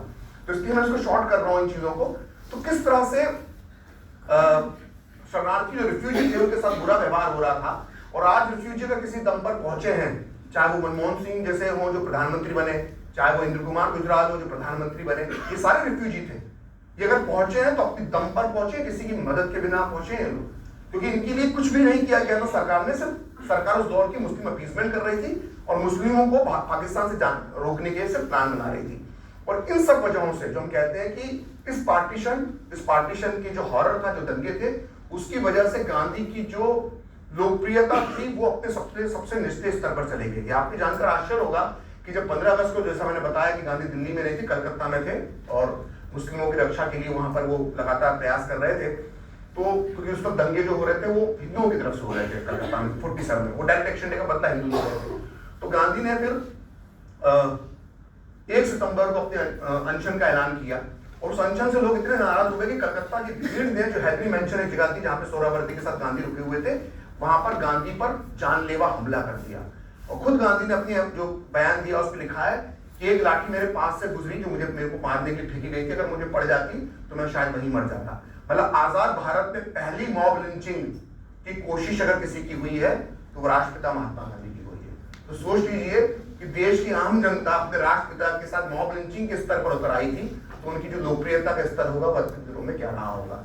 उसके बाद दूसरी मॉब लिंचिंग की कोशिश उनकी बिरला भवन में होती है, जब वो दूसरा अनशन कर रहे होते हैं तो शरणार्थियों की भीड़ बिरला भवन को घेर लेती है। और वो सीन आपने गांधी फिल्म के अंदर देखा होगा कि भीड़ चिल्लाती है कि गांधी मरता है तो मरने दो, गांधी को मर जाने दो।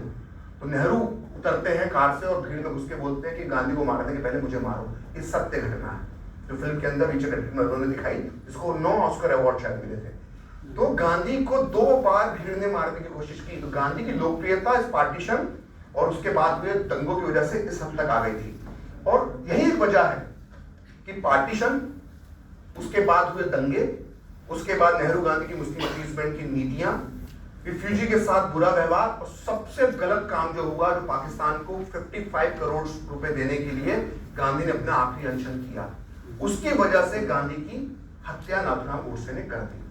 हत्या करना किसी भी व्यक्ति की गलत है, वो गलत कार्य है, उसकी कोई भी समर्थन नहीं कर सकता। अगर वो समर्थन करता है तो मैं मानता हूं कि मानसिक रूप से विक्षिप्त है। लेकिन अगर कोई व्यक्ति कहता है कि गांधी की हत्या की वजह पर बात होना चाहिए, तो ये भी उसका राइट है।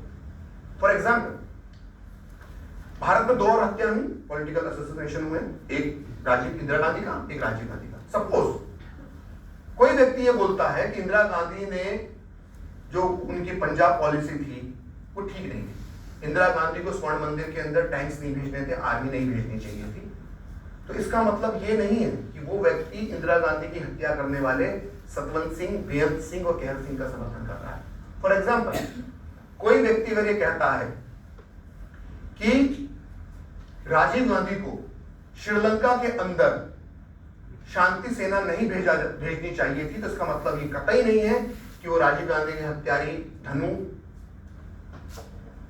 प्रभाकरण या शिवरासन का समर्थन कर रहा है, लिट्टे का समर्थन कर रहा है। तो कोई भी एक बड़ा नेता जब मरता है, उसकी हत्या होती है, तो उनसे हत्या की वजह में जानना चाहिए।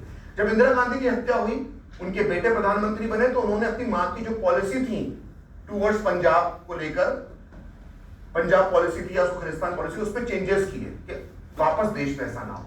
जब राजीव गांधी की हत्या आई और उन्हीं की पार्टी के नरसिम्हा राव प्रधानमंत्री बने, तो उन्होंने ये ऐलान किया कि भारत श्रीलंका के अंदरूनी मामलों में दखल नहीं देगा और अपनी शांति सेना भविष्य में नहीं भेजेगा। कहने का मतलब यह है कि जब किसी बड़े नेता की हत्या होती है, तो उसके बाद के जो लोग होते हैं उस हत्या की वजह ढूंढकर उसको सुधार करते हैं कि देश में फिर कभी ऐसा ना हो। लेकिन गांधी की हत्या इकलौती ऐसी बिरली हत्या है इस देश के अंदर जिसका इस्तेमाल राजनीति के लिए किया गया। गांधी की हत्या की वजह जो हमको बताई जाती है उग्र हिंदुत्व। गांधी की वजह हिंदुत्व नहीं है, गांधी की हत्या की वजह मुस्लिम अपीसमेंट है, गांधी की हत्या की वजह पार्टीशन है, गांधी की हत्या की वजह रिफ्यूजी जो थे उनकी अनदेखी है, गांधी की हत्या की वजह 55 करोड़ रुपए देना है। तो होना क्या चाहिए था? होना यह चाहिए था कि गांधी की हत्या के बाद उस वक्त की जो सरकार थी उसको एक सबक लेना चाहिए था कि अगर हम जब मुस्लिम अपीसमेंट हद से ज्यादा करते हैं या अपने ही लोगों के साथ जब हम बुरा करते हैं, तो उसकी अंजाम गांधी की हत्या के रूप में होना चाहिए। हमें ये नहीं करना चाहिए। ऐसा नेहरू सरकार को उस वक्त करना चाहिए था। मुस्लिम अपीसमेंट पर लगाम लगाना चाहिए था, लेकिन हुआ उल्टा। मुस्लिम अपीसमेंट उसके बाद और बढ़ गया और गांधी की हत्या के बाद हिंदुत्व पर लगाम लगाने की कोशिश हुई। आरएसएस पर बैन लगा दिया गया, जबकि आरएसएस पर कोई हाथ नहीं था। हिंदू महासभा का तो गोष्ठ था, तो हिंदू महासभा पर बैन लगाना बनता था। इसके अलावा पूरी हिंदू आइडियोलॉजी को ना सिर्फ उस दौर में कुचला गया, 60s में, 70s में, 80s में भी। उसका अंजाम क्या हुआ कि 80s के आखिरी तक आते आते जब शाहबानो का केस होता है और कोर्ट के फैसले, सुप्रीम कोर्ट के फैसले को राजीव गांधी संसद से अपने बहुमत से बदलवा देते हैं, तो तब हिंदू को लगता है कि ये अपीसमेंट जो है हद से ज्यादा बढ़ गया, जिसका अंजाम हमने 6 दिसंबर 1992 को बाबरी ढांचे को गिरते हुए देखा। तो अगर हम उस वक्त सबक ले लेते तो शायद आज जो हमारा सामाजिक ताना बाना है हिंदू मुस्लिम के बीच में, वो आज कहीं ज्यादा बेहतर होता अगर हमने गांधी की हत्या से सबक लिया होता, लेकिन हमने नहीं लिया। दूसरी बात, जो इस बात से मैं अपनी बात को खत्म करना चाहूंगा, मैंने बहुत समय ले लिया है आपका, वो बात यह है कि हमें नई पीढ़ी को लगता है कि इतिहास की जरूरत क्या है। क्या आप में से कई लोग सोचेंगे कौन पागल दिल्ली से आ गया इतिहास के इतने बड़े मुद्दे उखाड़ रहा है। देखिए इतिहास, मैं इतिहास का स्टूडेंट ही हूँ, मैं बीकॉम किया मैंने और मैंने इंटरनेशनल बिजनेस में मास्टर्स किए, तो मेरा इतिहास से कोई लेना देना नहीं। 10th के बाद मैंने इतिहास नहीं पढ़ा, लेकिन इतिहास इसलिए हमें जानना जरूरी है क्योंकि अगर हम अपने गुजरे हुए कल को नहीं जानेंगे तो हम अपने आने वाले भविष्य को नहीं बना पाएंगे। मैं आपको यहाँ पे एग्जाम्पल देकर बात खत्म करना चाहता हूँ कि इजराइल नाम का एक छोटा सा देश है। यहूदियों पर पूरे यूरोप में बहुत अत्याचार हुए। सेकेंड वर्ल्ड वॉर में हिटलर ने बहुत जबरदस्त तरीके से उन पर अत्याचार किए, लेकिन उन्होंने उस अत्याचार से को भूले नहीं। उन्होंने उनके साथ जो होलोकॉस्ट हुआ था, जो फाइनल सॉल्यूशन जो उनके साथ किया गया था, जिसमें 1.5 से 3 करोड़ के करीब यहूदी मारे गए कैंपों के अंदर हिटलर के, उन्होंने अपनी इस बुरी याद को जिंदा रखा। उन्होंने लोगों के इंटरव्यूज किए, उन्होंने बुक्स लिखी, उन्होंने एक एक को डॉक्यूमेंटेड किया, एक व्यक्ति जिसने जो होलोकॉस्ट का शिकार हुआ था वो याद रखा, उन्होंने नेक्स्ट जनरेशन को वो दिया। और इजराइल इसलिए इतना घिरा होने के बाद भी सर्वाइव कर रहा है, ताकतवर देश है क्योंकि उन्होंने याद रखा, वो अपने दुश्मनों को ढूंढ ढूंढ कर लाए। वो अर्जेंटीना से, नेटफ्लिक्स में जाएंगे, मोसाद की बहुत सारी कहानियां मिलेंगी कि कैसे हिटलर के जो नाजी अर्जेंटीना जाके छुप गए थे, हिटलर के साथी जनरल्स, उनको वो 60s और 70s में वहां से पकड़ कर लाए अर्जेंटीना से, और इजराइल में जाके पूरी दुनिया के सामने उन्होंने कोर्ट लगा के सजा सुनाई और फांसी पे लटकाया उन लोगों को। तो वो अपने साथ जो यहूदियों के साथ जो हुआ वो भूले नहीं, और जनरेशन के बाद जनरेशन को ट्रांसफर करते रहे। वो 2000 साल से ऐसा कर रहे हैं कि एक दिन हम जेरूशलेम जाएंगे। भारत अपनी प्रार्थना में कहते थे एक दिन जेरूशलेम, एक दिन जेरूशलेम, और एक दिन जेरूशलेम उनके झंडे के तले आ गया। जो डेविड का स्टार है ना, सफेद झंडे पे जो ब्लू बना हुआ है, उसको डेविड का स्टार कहते हैं, जेरूशलेम पर वो लहराया, क्योंकि 2000 साल तक उन्होंने याद रखा। हमारी कौम, हम लोग ऐसे हैं जो अपने 70-75 साल पहले जिन लोगों पर अत्याचार हुए, जिनकी कोई गलती नहीं थी, जिन्होंने पाकिस्तान नहीं मांगा था, एक दिन उनको तो ये भी नहीं मालूम था उन बेचारों को कि ये नेहरू, पटेल, माउंटबेटन और गांधी के बीच में क्या समझौता हुआ है, जिन्ना के बीच क्या समझौता हुआ है। एक रेडक्लिफ आया लंदन से, उसने एक लकीर खींच दी, नक्शे पे लिख दिया ये पाकिस्तान, ये भारत है, और वो मर गए 30-40 लाख लोग, और हम उनकी कोई बात नहीं करते, कोई डॉक्यूमेंटेशन नहीं है, कोई उनके नाम पर म्यूजियम नहीं है, उनके ऊपर क्या गुजरी इसका कोई रिकॉर्ड मौजूद नहीं है। तो हमको भूलना नहीं है, क्योंकि जो हमको ये याद रखना है कि इस देश की आजादी की एक बहुत बड़ी कीमत हमने उन लोगों के रूप में चुकाई। वो स्वतंत्रता सेनानी नहीं है, वो फ्रीडम फाइटर्स नहीं है, लेकिन इस देश की आजादी की वजह से उनकी जान गई है, हमारी जिम्मेदारी उनके लिए बनती है। इसी बात के साथ अपनी बात समाप्त करूंगा। अगर आप कुछ सवाल पूछना चाहते हैं तो पूछ सकते हैं।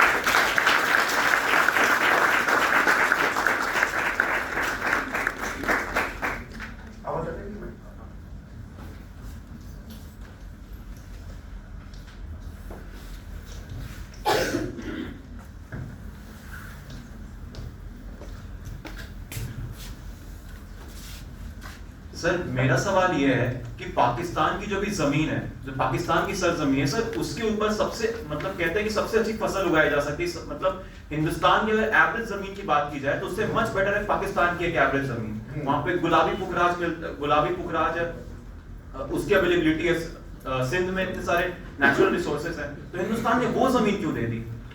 वो जमीन इसलिए दे दी क्योंकि जो पॉपुलेशन जो थी वहां पर वो मुस्लिम मेजोरिटी एरिया था। जैसे तो पंजाब की बात हम कर रहे हैं, पंजाब में 50% हिंदू थे, 50% मुस्लिम्स थे, और 50% जो थे वो हिंदू और सिख थे। तो ये वो था। उसके अलावा जो सिंध इलाका अलग से बना दिया था, उसकी जो भी मेजोरिटी पॉपुलेशन थी वो मुस्लिम्स की थी। इसी तरह से जो NWFP था, उसकी भी मेजोरिटी पॉपुलेशन जो थी वो मुस्लिम्स की थी। तो वो जो पूरा बेल्ट था, अगर हम पूरे 16th सेंचुरी से देखें, जो भारत पे आक्रमण हुए तो उसी इलाके से हुए, तो वहां पर इस्लाम का फैलाव बहुत अच्छा हुआ था। तो वो बेल्ट जो था वो मुस्लिम इलाका था। उसी तरह से जो बंगाल का जो हिस्सा था, ईस्ट बंगाल जो था, जो बांग्लादेश कहलाता है, वहां भी मुस्लिम पॉपुलेशन ज्यादा थी। जैसे नोआखली का मैंने आपको एग्जांपल दिया। तो ये नेचुरल तरीके से पाकिस्तान के हिस्से बने, कोई ना कोई हिस्सा तो देना पड़ता ना, कैसे देते। हालांकि मुस्लिम लीग की जो मांग थी वो मांग वो पाकिस्तान की नहीं थी। जब जिन्ना को पहली बार पाकिस्तान का नक्शा दिखाया गया तो उसने कहा कि मुझे क्या कटा फटा पाकिस्तान दे दिया है।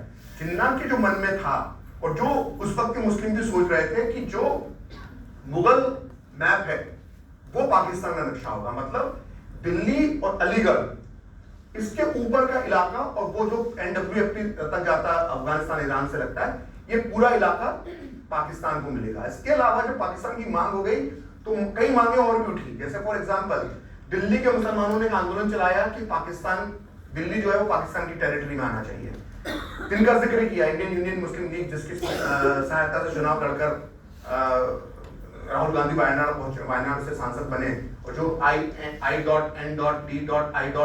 का हिस्सा है वो इंडियन यूनियन मुस्लिम लीग, हाँ वो गठबंधन में, मतलब जो भारत के नाम पर एक गठबंधन बनाया, उसमें वो पार्टी है जिसने भारत को तोड़ा था, मुस्लिम लीग, मोहम्मद अली जिन्ना की। तो उन्होंने अलग मोपलिस्तान बनाने की मांग की। मोपलिस्तान कौन सा? केरला, मालाबार का इलाका, जहाँ पे मोपला नरसंहार हुआ था हिंदुओं का। इसी तरह से अलग मेविस्तान, जो मेव हैं, इन्होंने अलग मेविस्तान बनाने की मांग की थी गुड़गांव और उसके इलाके में। इसी तरह से ऐसे एक मेरी बुक में पूरे जगह नक्शे दिए हुए कहाँ कहाँ पे पाकिस्तान बन सकते हैं। भोपाल तो था ही, वहां का नवाब सैफ अली खान का परदाना, जैसे राहुल के परदाना जवाहरलाल नेहरू में। सैफ अली खान आज इंटरव्यू जब देते हैं तो बोलते हैं कि अंग्रेजों से आने से पहले भारत नाम की कोई चीज ही नहीं थी। और सैफ अली खान के जो परनाना थे, हमीदुल्लाह खान साहब भोपाल के नवाब, वो जिन्ना को उन्होंने पैसे देते थे। मतलब जिन्ना की जो मुस्लिम लीग थी वो हमीदुल्लाह खान के पैसों में चलती थी। हमीदुल्लाह खान ने जो है वो पाकिस्तान का वो मुस्लिम लीग का चेयरमैन बनना चाहते थे। जिन्ना के मरने के बाद वो पाकिस्तान का गवर्नर जनरल बनना चाहते थे, और आज उनका परनाती सैफ अली खान, सर उसकी वाइफ का नाम क्या, कैटरीना नहीं, करीना कपूर का पति, वो कहता है कि भारत था ही नहीं। तो मैं यही कहता हूँ, जो कहते हैं ना कि सभी का खून शामिल है यहाँ की मिट्टी में, सबड़ा में राहत इंदौरी ने जो लिखा है वो कुछ हो ही नहीं सकता। जिनके बाप दादाओं ने जिन्ना की पार्टी को 10-10 साल तक चलाया अपने खर्चे पर, सैफ अली खान, वो आज हम इधर है और सवाल उठा रहा है भारत पर। ऐसे एक नवाब यूपी के पीरपुर है या मोहम्मदाबाद एक जगह है, वहां के नवाब है, उनका बेटा समाजवादी पार्टी का प्रवक्ता है कि हमारी डिबेट में मेरे साथ बैठा हुआ था। वो बड़ी बड़ी बातें कर रहा हूँ। वीडी सावरकर ने सबसे पहले टू नेशन थ्योरी की बात की थी। मेरी इच्छा है कि तुम्हारे दादा जान जो थे वो ट्रेजरर थे मुस्लिम लीग की, और तुम यहाँ बैठकर मुझे बता रहे हो टू नेशन थ्योरी की। तो ये देश है। एक बहुत बड़े राइटर हुए रहीम मसूद रजा, जिन्होंने महाभारत के जो टीवी में महाभारत आई थी उसके डायलॉग्स लिखे, और बहुत ही सेक्युलर आदमी थे रहीम मसूद रजा। तो उन्होंने बुक लिखी है, उपन्यास है, नॉवेल है, फिक्शन है, टोपी शुक्ला। उसको लिखते हैं कि जो मुस्लिम लीग के वाइस प्रेसिडेंट होते थे डिस्ट्रिक्ट के, जैसे भारत आजाद हुआ उन्होंने मुस्लिम लीग मिटा के उसके नाम क्या कांग्रेस लिख दिया। वो कांग्रेस में शामिल हो गए, और अब कहते हैं उनके बच्चे वो शाहीन बाग के अंदर सभी का खून शामिल है मिट्टी में। मतलब इससे बड़ा झूठ नहीं हो सकता देश में। जी sir, before partition Hindu Mahasabha का रोल क्या था सर? देखिए, हिंदू महासभा का जो रोल था वो ये था कि हिंदू महासभा को हम जब हम आज याद करते हैं तो हम सिर्फ एक ही नाम याद करते हैं कि वीडी सावरकर जो है वो हिंदू महासभा के अध्यक्ष थे। लेकिन वीडी सावरकर का एक बहुत छोटा कार्यकाल रहा, 5-6 साल का जब अध्यक्ष है। हिंदू महासभा के अध्यक्ष तो लाला लाजपत राय भी थे, जिनको सैंडर्स ने जिनको लाठियां मार दी थी, और भगत सिंह ने जिनकी मौत का बदला लिया था, तो वो भी हिंदू महासभा के अध्यक्ष थे। हिंदू महासभा के अध्यक्ष तो पंडित मदन मोहन मालवीय भी थे, जिन्होंने काशी विश्वविद्यालय की स्थापना करी है। तो हिंदू महासभा जो थी, तो दो एक बात बार बार निकल कर आती हो, जो आप सवाल पूछना चाहते हो आपने खुलकर पूछा नहीं। आप ये पूछना चाहते हो कि वीडी सावरकर का क्या रोल है, उन्होंने ओपोज नहीं किया तो हाँ, तो मैं उसका जवाब दे देता हूँ। तो वीडी सावरकर, जब आप किसी डॉक्टर के पास जाते हैं और आपको मलेरिया है, आप किसी डॉक्टर के पास गए, तो डॉक्टर ने एक प्रिस्क्रिप्शन लिखा, उस पर लिखा कि आपको मलेरिया है, आपको मलेरिया है। इसका मतलब ये नहीं कि आपको मलेरिया का इंजेक्शन लगा के उसने आपको मलेरिया किया है। तो जिस भाषण को कोट किया जाता है वीडी सावरकर के, वो कहते हैं कि ये सत्य है कि हिंदू और मुसलमान दो अलग अलग स्टेट है, मतलब दो अलग अलग नेशन है या राष्ट्र है। वो समस्या बता रहे हैं, वो समस्या को स्वीकार कर रहे हैं, लेकिन अपने पूरे जीवन में उन्होंने कभी पाकिस्तान का समर्थन नहीं किया। हिंदू महासभा जो थी, हिंदू महासभा ने कभी भी पाकिस्तान का समर्थन नहीं किया। और हिंदू महासभा का ही बहुत बड़ा नेता होता था नाथूराम गोडसे। आप में से बहुत कम लोग जानते होंगे, जो गांधी का हत्यारा था, वो राष्ट्रीय कार्यकारिणी का सदस्य था हिंदू महासभा की, और एक अखबार का संपादक था, पत्रकार भी था वो।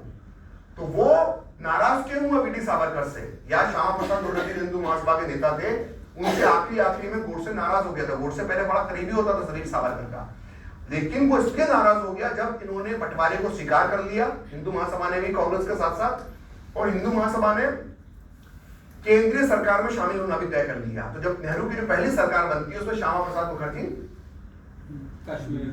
इंडस्ट्री मिनिस्टर बनते, मंत्री बनते, कैबिनेट मंत्री बनते।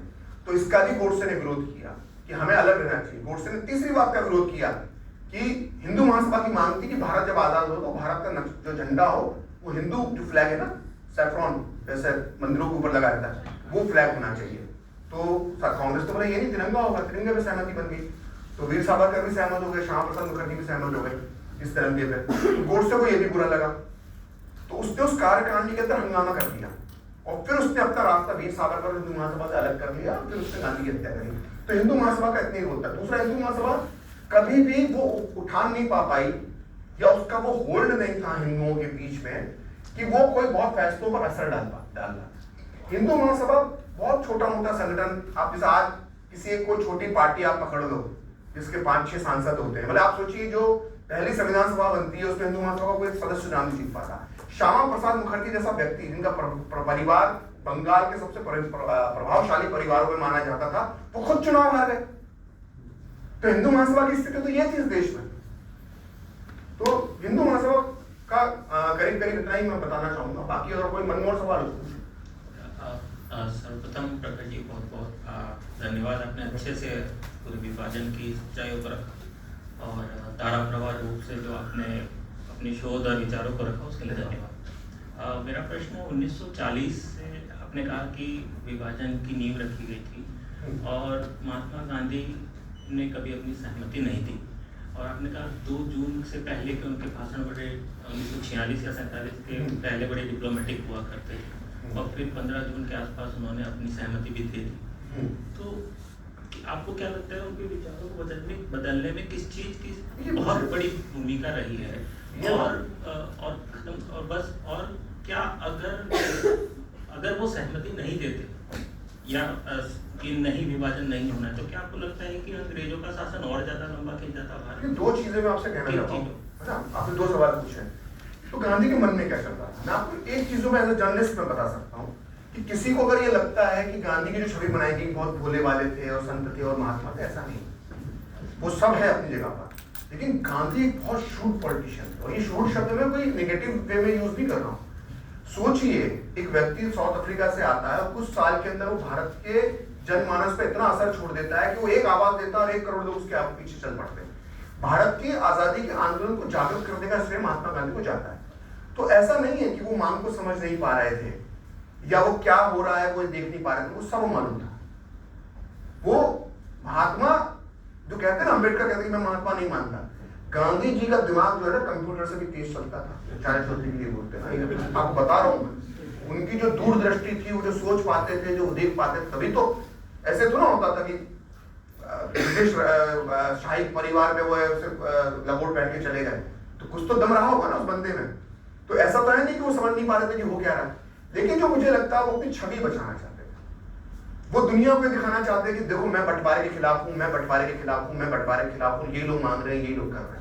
पहली चीज ये हो सकती है। दूसरी बात, अगर वो बंटवारे में सहमत हो गए, और ये लॉजिक था, ये लॉजिक सरदार पटेल का भी था, ये लॉजिक नेहरू का भी था, ये लॉजिक गांधी का भी था कि चलो हिंसा रुक जाएगी। तो फिर इनकी दूरदृष्टि पे सवाल है कि आप ये सोच कर, जब किसी ने पूछा भी था ये सवाल कि इसलिए लोग नहीं मरेंगे, आप बंटवारे पर सहमत हुए तब भी लोग मरे, नहीं सहमत होते तब भी मरते। कहने का मतलब ये है कि आपने जिस वजह से आपने पार्टीशन को स्वीकार कर लिया कि हिंसा नहीं होगी, वो तो कोई रोक नहीं पाया ना। और ये हो सकता है कि आप बंटवारे पे सहमत नहीं होते तो कुछ समय का आपको मिल जाता मौका, तो शायद स्थितियां और सुधर जाती। अगर वो लंबी लड़ाई खिंचती, आपको बहुत इंटरेस्टिंग किस्सा बताता हूँ कि दुनिया का सबसे बड़ा टॉप सीक्रेट माना जाता है वो जिन्ना का एक डॉक्टर था, पारसी डॉक्टर। उसने उसको बता दिया था कि तुम अब जीवित नहीं बचोगे। मुंबई के मैं, तुम जीवित नहीं बचोगे, तुम्हारा काम हो चुका, तुम्हें टीबी हो चुकी, अब तुम लास्ट स्टेज की टीबी का इलाज उसमें नहीं होता था।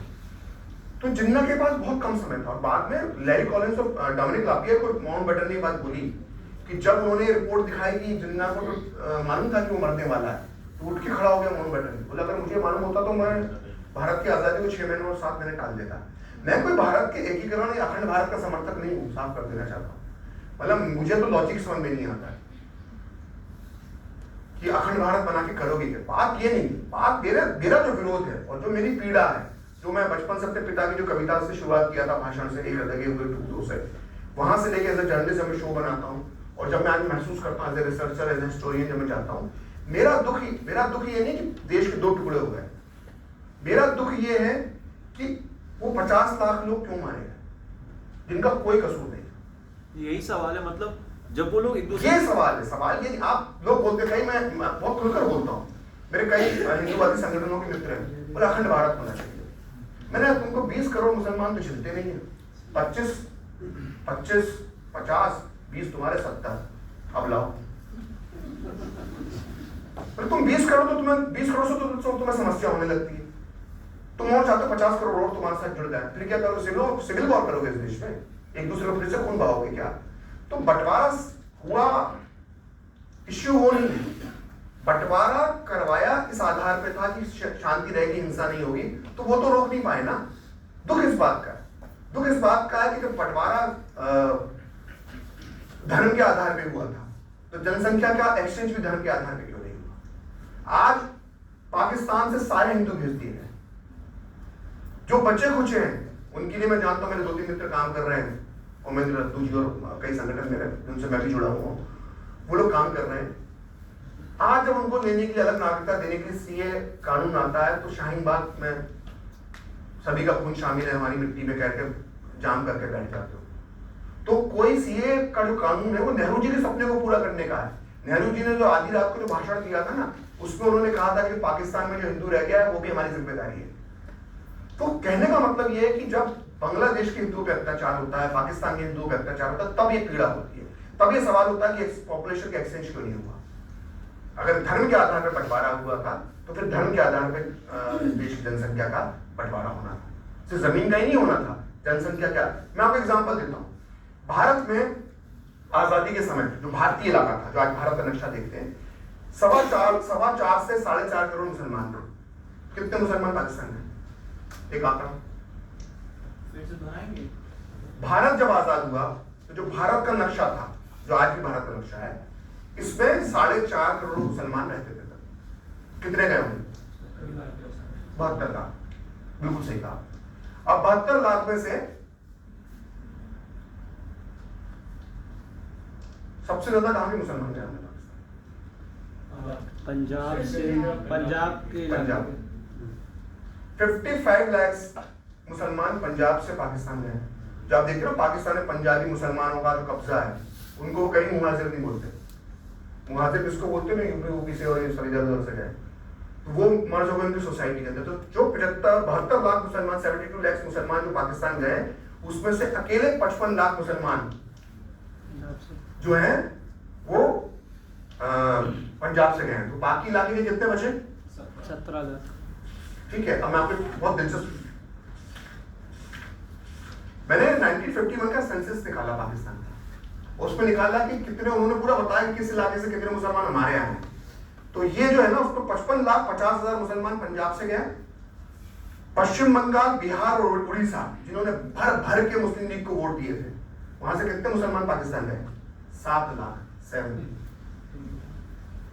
उत्तर प्रदेश और दिल्ली, यूपी और दिल्ली जो गढ़ थे मुस्लिम लीग के, खाद पानी मिलता था। अलीगढ़ तो उनकी कैपिटल थी, दिमागी कैपिटल। लखनऊ उनकी कार्यकर्ताओं की कैपिटल थी।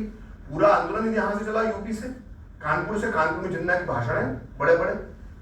तो ये सब जो यूपी जो गढ़ था मुस्लिम लीग का, यहाँ से जो खाद पानी और कार्यकर्ता मिलते थे, यहां से कितने गए मुसलमान?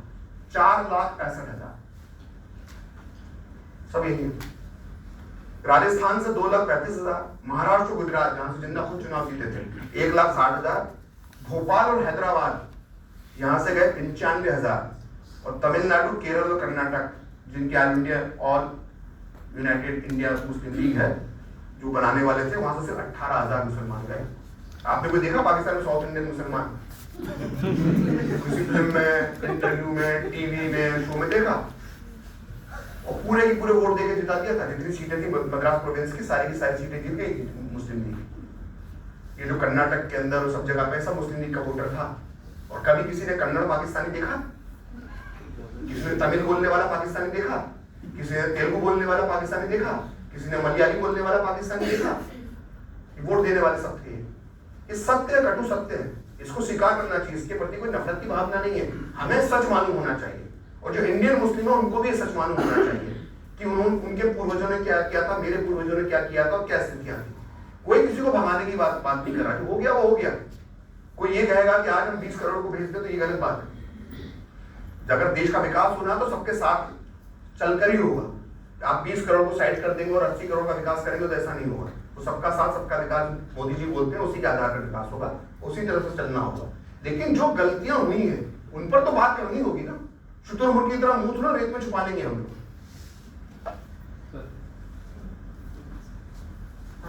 मेरा प्रश्न उस कॉन्टेक्स्ट में है कि जब हम बोलते हैं हॉरर ऑफ पार्टीशन, तो जो लोग पाकिस्तान में फंस गए और जीवित रह गए, उनके बच्चों के लिए अभी भी ये हॉरर है। उनके जो डिसेंडेंट्स हैं उनके लिए वो हॉरर 57 का नहीं था, वो 2023 तक का है। मैं तो प्रश्न मेरा इस कॉन्टेक्स्ट में है कि जो बच गए उनमें से एक ग्रुप वो है जो भारत में आया पर अभी तक उनको नागरिकता नहीं मिली है, उसके लिए बिल आया था पर वो शायद अभी तक नहीं हुआ। हाँ, दूसरा जो लोग वहाँ फंस गए हैं उसके बारे में समाज में अगर चिंतन विकसित करना है, उसके बारे में अगर हमें समाधान के बारे में सोचना है कि वो नॉन मुस्लिम जो पाकिस्तान या बांग्लादेश में फंस गए हैं, बांग्लादेश में काफी बड़ी आबादी है, भारत के अलावा या भारत और नेपाल के अलावा सबसे बड़ी हिंदू आबादी विश्व में बांग्लादेश में, ऐसा कुछ है। उनके बारे में जो भी कार्य होगा, कभी भी होगा भविष्य में, उस दिशा में जो समाज में चिंतन विकसित होगा, उसकी दिशा के बारे में मेरा प्रश्न। वही तो चिंतन विकसित नहीं हो रहा है ना, समस्या तो यही है कि जो हमारी पूर्व सरकारों ने, नेहरू जी ने वगैरह ने वादा किया था कि भाई हमारी जिम्मेदारी होना चाहिए, वो हमारी जिम्मेदारी। मैं आपको एग्जाम्पल देता हूँ, क्यों इजराइल का एग्जाम्पल दिया। नेटफ्लिक्स में एक मूवी भी पड़ी हुई है, वो एंजेलिना जोली है उस मूवी के अंदर।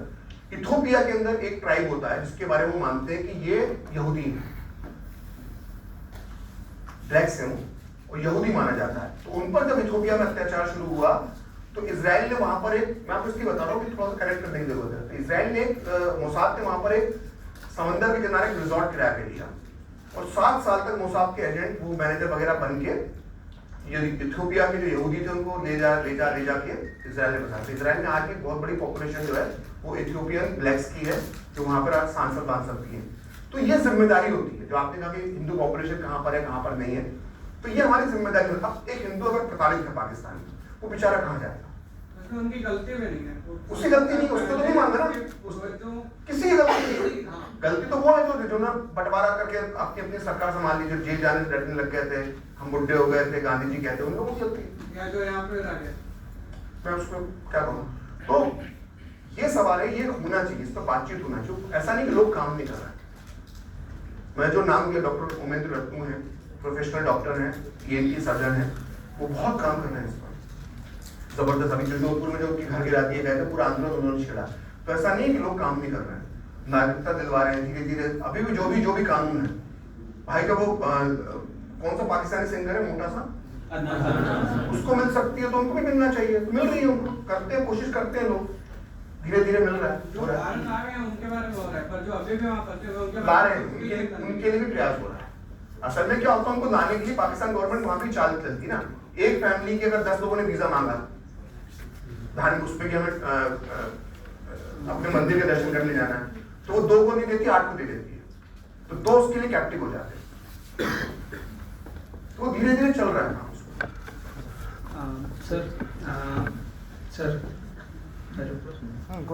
सर मेरा सवाल ये है कि जैसे कि आपने बताया था कि जब नेहरू जी और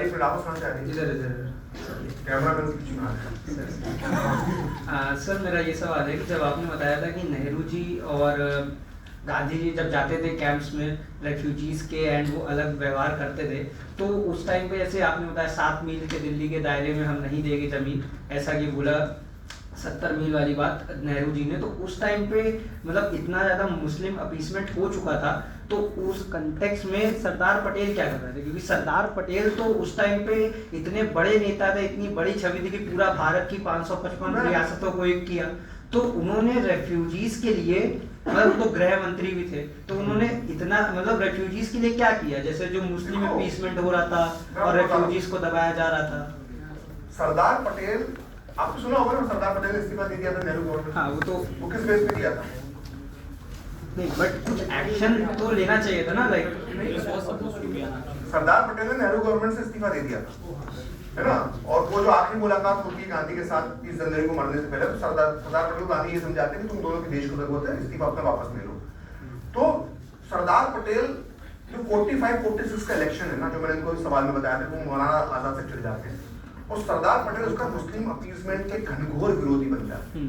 सरदार पटेल का मैंने पूरे 3-4 चैप्टर इस बुक में लिखे हैं कि वो किस तरह से नेहरू की रोज उनसे लड़ाई होती थी। तो मौलाना आजाद जो थे, मौलाना आजाद के साथ जमीयत के जो एक मौलाना हुआ करते थे, ये लोग रोज सुबह गांधी के पास पहुंचकर सिर्फ अपना दुखड़ा रोते थे, रोना रोते थे।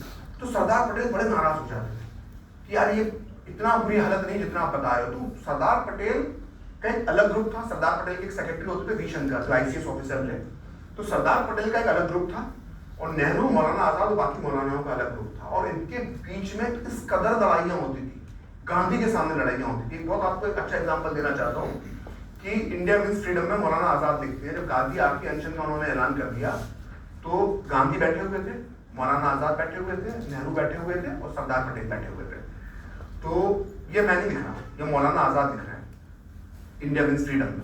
वो लिखते हैं कि जब गांधी ने अनशन शुरू कर दिया तो सरदार पटेल ने कहा कि अनशन आप किस बात पे कर रहे हो, दिल्ली में कोई मुसलमान असुरक्षित नहीं है, छुटपुट घटनाएं हुई, अनशन की तो वजह नहीं बनती। तो इनके बीच में आपस में बहस होने लगी, एक तरफ सरदार पटेल थे, बाकी तीन एक तरफ। तो सरदार पटेल इतने नाराज हुए, ये मौलाना आजाद देख रहे हैं, वो उठ के खड़े हो गए, बोले मैं कल बम्बई जा रहा हूँ, उनका बम्बई जाने का दौरा था। तो मौलाना आजाद ने उनको रोकते हुए कहा, जो मौलाना आजाद खुद लिख रहे हैं, कि मैंने सरदार पटेल से कहा कि सरदार इस वक्त आप मुंबई मत जाओ, दिल्ली में आपकी जरूरत है, बापू अनशन कर रहे हैं। तो फिर भी गुस्से में खड़े रहे और उन्होंने गांधी की तरफ देखकर कहा कि मैं यहाँ रुककर क्या करूंगा, जब बापू ने तय कर लिया है कि वो पूरे हिंदुओं के मुंह पर काली फोड़ना चाहते हैं।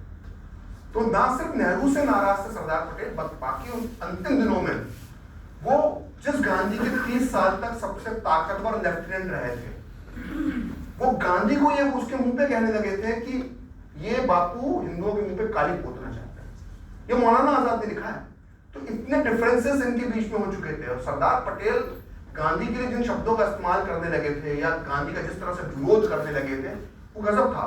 उन्होंने जो इस्तीफा दिया था नेहरू की उससे, बट उन्होंने तो एक्सेप्ट किया था कि जब वो जीत गए थे, मतलब जब 17-18 वोट उनको मिले थे रियासतों से कि इनको प्रधानमंत्री बनाना चाहिए, बट जब गांधी जी ने विरोध किया तो नेहरू वाली बात में लेकिन 46 की बात मान गए थे। वो माने क्योंकि वो गांधी के चेले थे, वो गांधी को अपना आदर्श मानते थे, गांधी की बात कभी टालते नहीं थे, तो वो गांधी की बात कभी टालते नहीं थे, उन्होंने बात मानी गांधी की। लेकिन जब ये इलेक्शंस होते हैं, जो खून खराबा होता है, जो देश की स्थितियां बनती हैं, जब रिफ्यूजी आते हैं और जब मुस्लिम अपीसमेंट होने लगता है बहुत ज्यादा, तब वो गांधी से अलग हो जाते हैं, नेहरू से अलग हो जाते हैं। वो अजमेर में एक दंगा हुआ था, उसकी वजह से उन्होंने इस्तीफा दे दिया था, उसमें आरोप प्रत्यारोप नेहरू और इनके बीच में चल गए थे, और पूरी वो क्रोनोलॉजी है उनकी लेटर्स की कि एक दूसरे पे आरोप लगा रहे हैं। और गांधी ने अपने जो आखिरी कार्य किया था वो सरदार पटेल का इस्तीफा रोकने के लिए किया था।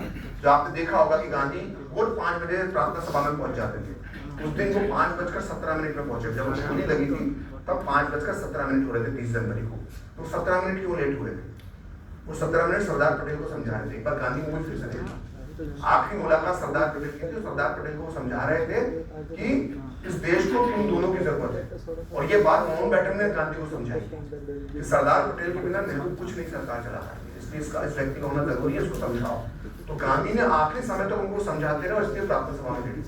पर सर जो सरदार पटेल के साथ के लोग होंगे उस टाइम पे जब उन्होंने इस्तीफा दे दिया, और जब वो देख रहे थे कि इतना ज़्यादा स्थिति खराब हो रही है, मुस्लिम अपीसमेंट बढ़ता जा रहा है, हिंदुओं का, रेफ्यूजीज़ का भी और नॉर्मल हिंदूज़ का भी इतना सप्रेशन हो रहा है, तो उन्होंने कांग्रेस पार्टी और सरकार में आगे बढ़ के इन सब चीज़ों को रोका या फिर इसका विरोध क्यों नहीं किया? एग्जांपल देता हूं, एनवी गार्गिल थे, एनवी गार्गिल पीडब्ल्यूडी मिनिस्टर थे, सरदार पटेल के क्लोज एलाइड थे वो।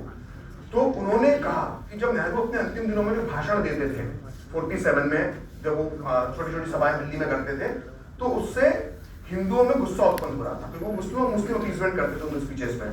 तो एनवी गार्गिल ने कहा कि मैंने नेहरू को समझाया कि आप जो भाषण देते हो इसकी वजह से बाकी हिंदू शरणार्थी नाराज हो रहे हैं, समाज में जहर फैल रहा है, आप ये बंद कर दो। तो नेहरू उनसे गुस्सा हो गए, और वो अपनी बुक में लिखते हैं कि नेहरू ने जो माहौल बना दिया था मुस्लिम अपीसमेंट का, उसकी वजह से जनवरी में गांधी की हत्या हुई। तो ऐसा नहीं था कि लोग आवाज नहीं उठा रहे थे। बट सर 64 तक उनकी सरकार चली, मतलब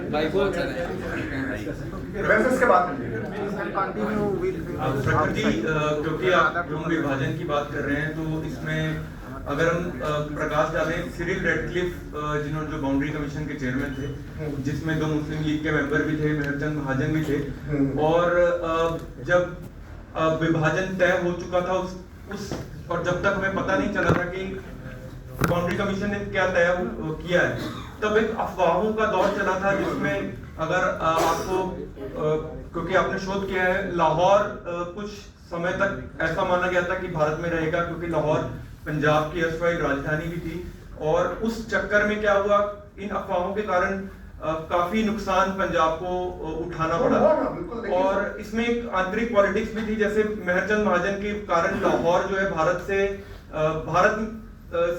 उस तरफ चला गया, क्योंकि मेहरचंद महाजन जो थे वो लाहौर में पढ़े थे बट गुरदासपुर में वकालत करते थे और गुरदासपुर उन्होंने भारत में रखा। क्या आप ऐसा मानते हैं? थोड़ा सा 2-3 चीजें बता रहा हूँ, आप थोड़ा सा कंफ्यूज हैं इस चीज में। जहाँ तक मेरी जानकारी मेहरचंद महाजन लाहौर के नहीं थे।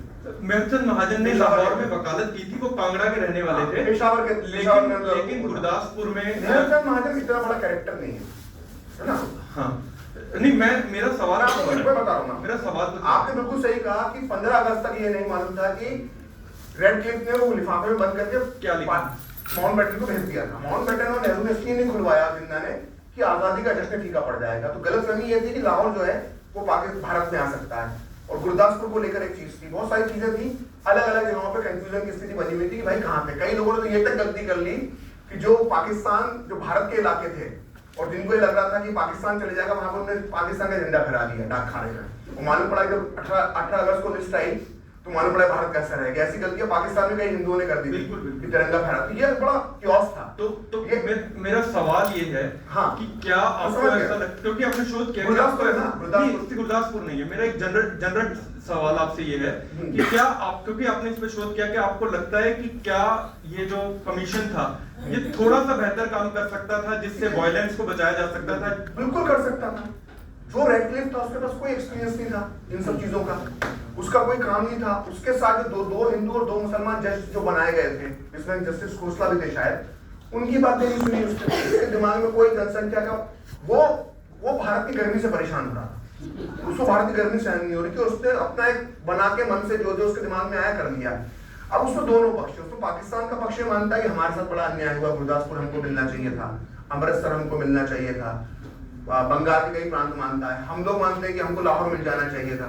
तो ये तो लड़ाई है, लेकिन उसने जो बेवकूफी के साथ जो उसने बंटवारा किया था, और मैं तो ये मान के चलता हूँ कि बंटवारा होता तो ये कम से कम अच्छा होगा कि जिन्ना का जो प्लान पाकिस्तान का था, जो पूरा पंजाब उसको मिलने वाला था, तो पंजाब को विभाजन करके पंजाब का हिस्सा हमने बचा लिया, और अमर बलिदानी श्यामा प्रसाद मुखर्जी की वजह से बंगाल बच गया। अगर वो बंगाल का पार्टीशन नहीं करवाते तो ये बंगाल भी पूरा उधर चला जाता। अब इसको कोई समझता नहीं, आज तो कोई इस पर डिटेल में जाता नहीं, इसलिए लोगों को मालूम नहीं है। तो जो पाकिस्तान बना, हकीकत में वो छोटा पाकिस्तान बना है। जो जिन्ना ने कहा था ना, ये क्या कटा फटा पाकिस्तान दे दिया, मैं इस पाकिस्तान के लिए थोड़ा मैंने आंदोलन किया था, ये क्या दे दिया मेरे को। तो उसके लिए डिसअपॉइंटेड था वो जिन्ना, और पूरी मुस्लिम लीग थी, क्योंकि वो तो ये मान के चल रहे थे ना कि मुगलिया सल्तनत का जो है जिले सुबहानी का हमें पाकिस्तान मिल जाएगा, अलीगढ़ के ऊपर का पूरा ले जाएंगे हम। तो और जो पाकिस्तान मिला तो बुरी हालत में उनको मिला था, फैक्ट्रीज नहीं थी उधर, ठीक है। जो अब देखिए बंगाल की कितनी वो थी कि पटसन जो होता है, पटसन आज भले उसका बहुत इस्तेमाल नहीं होता, बोरे बनते हैं, इसमें गेहूं वगैरह आते हैं ना, बोरी होती है। तो पटसन के सारे खेत जो थे वो बांग्लादेश, पूर्वी पाकिस्तान में थे, वो फैक्ट्री सारी जो थी वो उधर थी। तो यहाँ के लोग भी परेशान हो। तो बंटवारा को लॉजिकल दिमाग लगा के नहीं किया, जैसे IT वाले ने नहीं किया, थोड़ा सा कैलकुलेशन लगा था, डेमोग्राफी समझता। नमस्कार सर, जय श्री राम सर। आपका जो डायलॉग था बहुत ज़्यादा एंगेजिंग था और इंसाइटफुल था, उसके लिए थैंक यू सर। मेरे 2 क्वेश्चन हैं सर। आप तो ये जो 2 नेशन थ्योरी है, इसके रूट्स को कहाँ पे ट्रेस करते हैं? जैसे जैसा दीपक इसको शादी लीवी वगैरह के जो स्कूल ऑफ थॉट है उसके साथ कनेक्ट करते हैं, तो इसमें आप किधर देखते हैं? और जो लोग दुख रहे हैं यहाँ पे, क्योंकि जो पॉपुलेशन था उसका एक्सचेंज होता, वो यहाँ पे क्यों दुखे थे? और सर दूसरी चीज़ ये है कि ये हिस्ट्री में बहुत डूब हो चुका है, अभी भी हम लोग देख रहे हैं कि इस्लाम जैसे अब्राहमिक फेथ के साथ एक पीसफुल जो कोएग्जिस्टेंस है वो बहुत ज्यादा टफ हो जाता है कई बार। तो इसमें आप वे फॉरवर्ड क्या देखते हैं? ये मेरा टॉपिक नहीं है, मैं उस टॉपिक का जानकारी नहीं है। ठीक है सर, मैं आपको पहले वाले का दे दीजिए। पहले वाले का टू नेशन थ्योरी देखो, ये एक मुस्लिम माइंडसेट में गलतफहमी थी कि अंग्रेजों ने भारत हमसे लिया है, जबकि ऐसा नहीं है। जो मराठा साम्राज्य से भारत लिया था, मराठा साम्राज्य का नक्शा देखोगे तो वो कहाँ तक जाता है। तो मुस्लिम एक अलग नेशन है, इसको लेकर 19th सेंचुरी से ही आंदोलन चलना शुरू हो गए थे।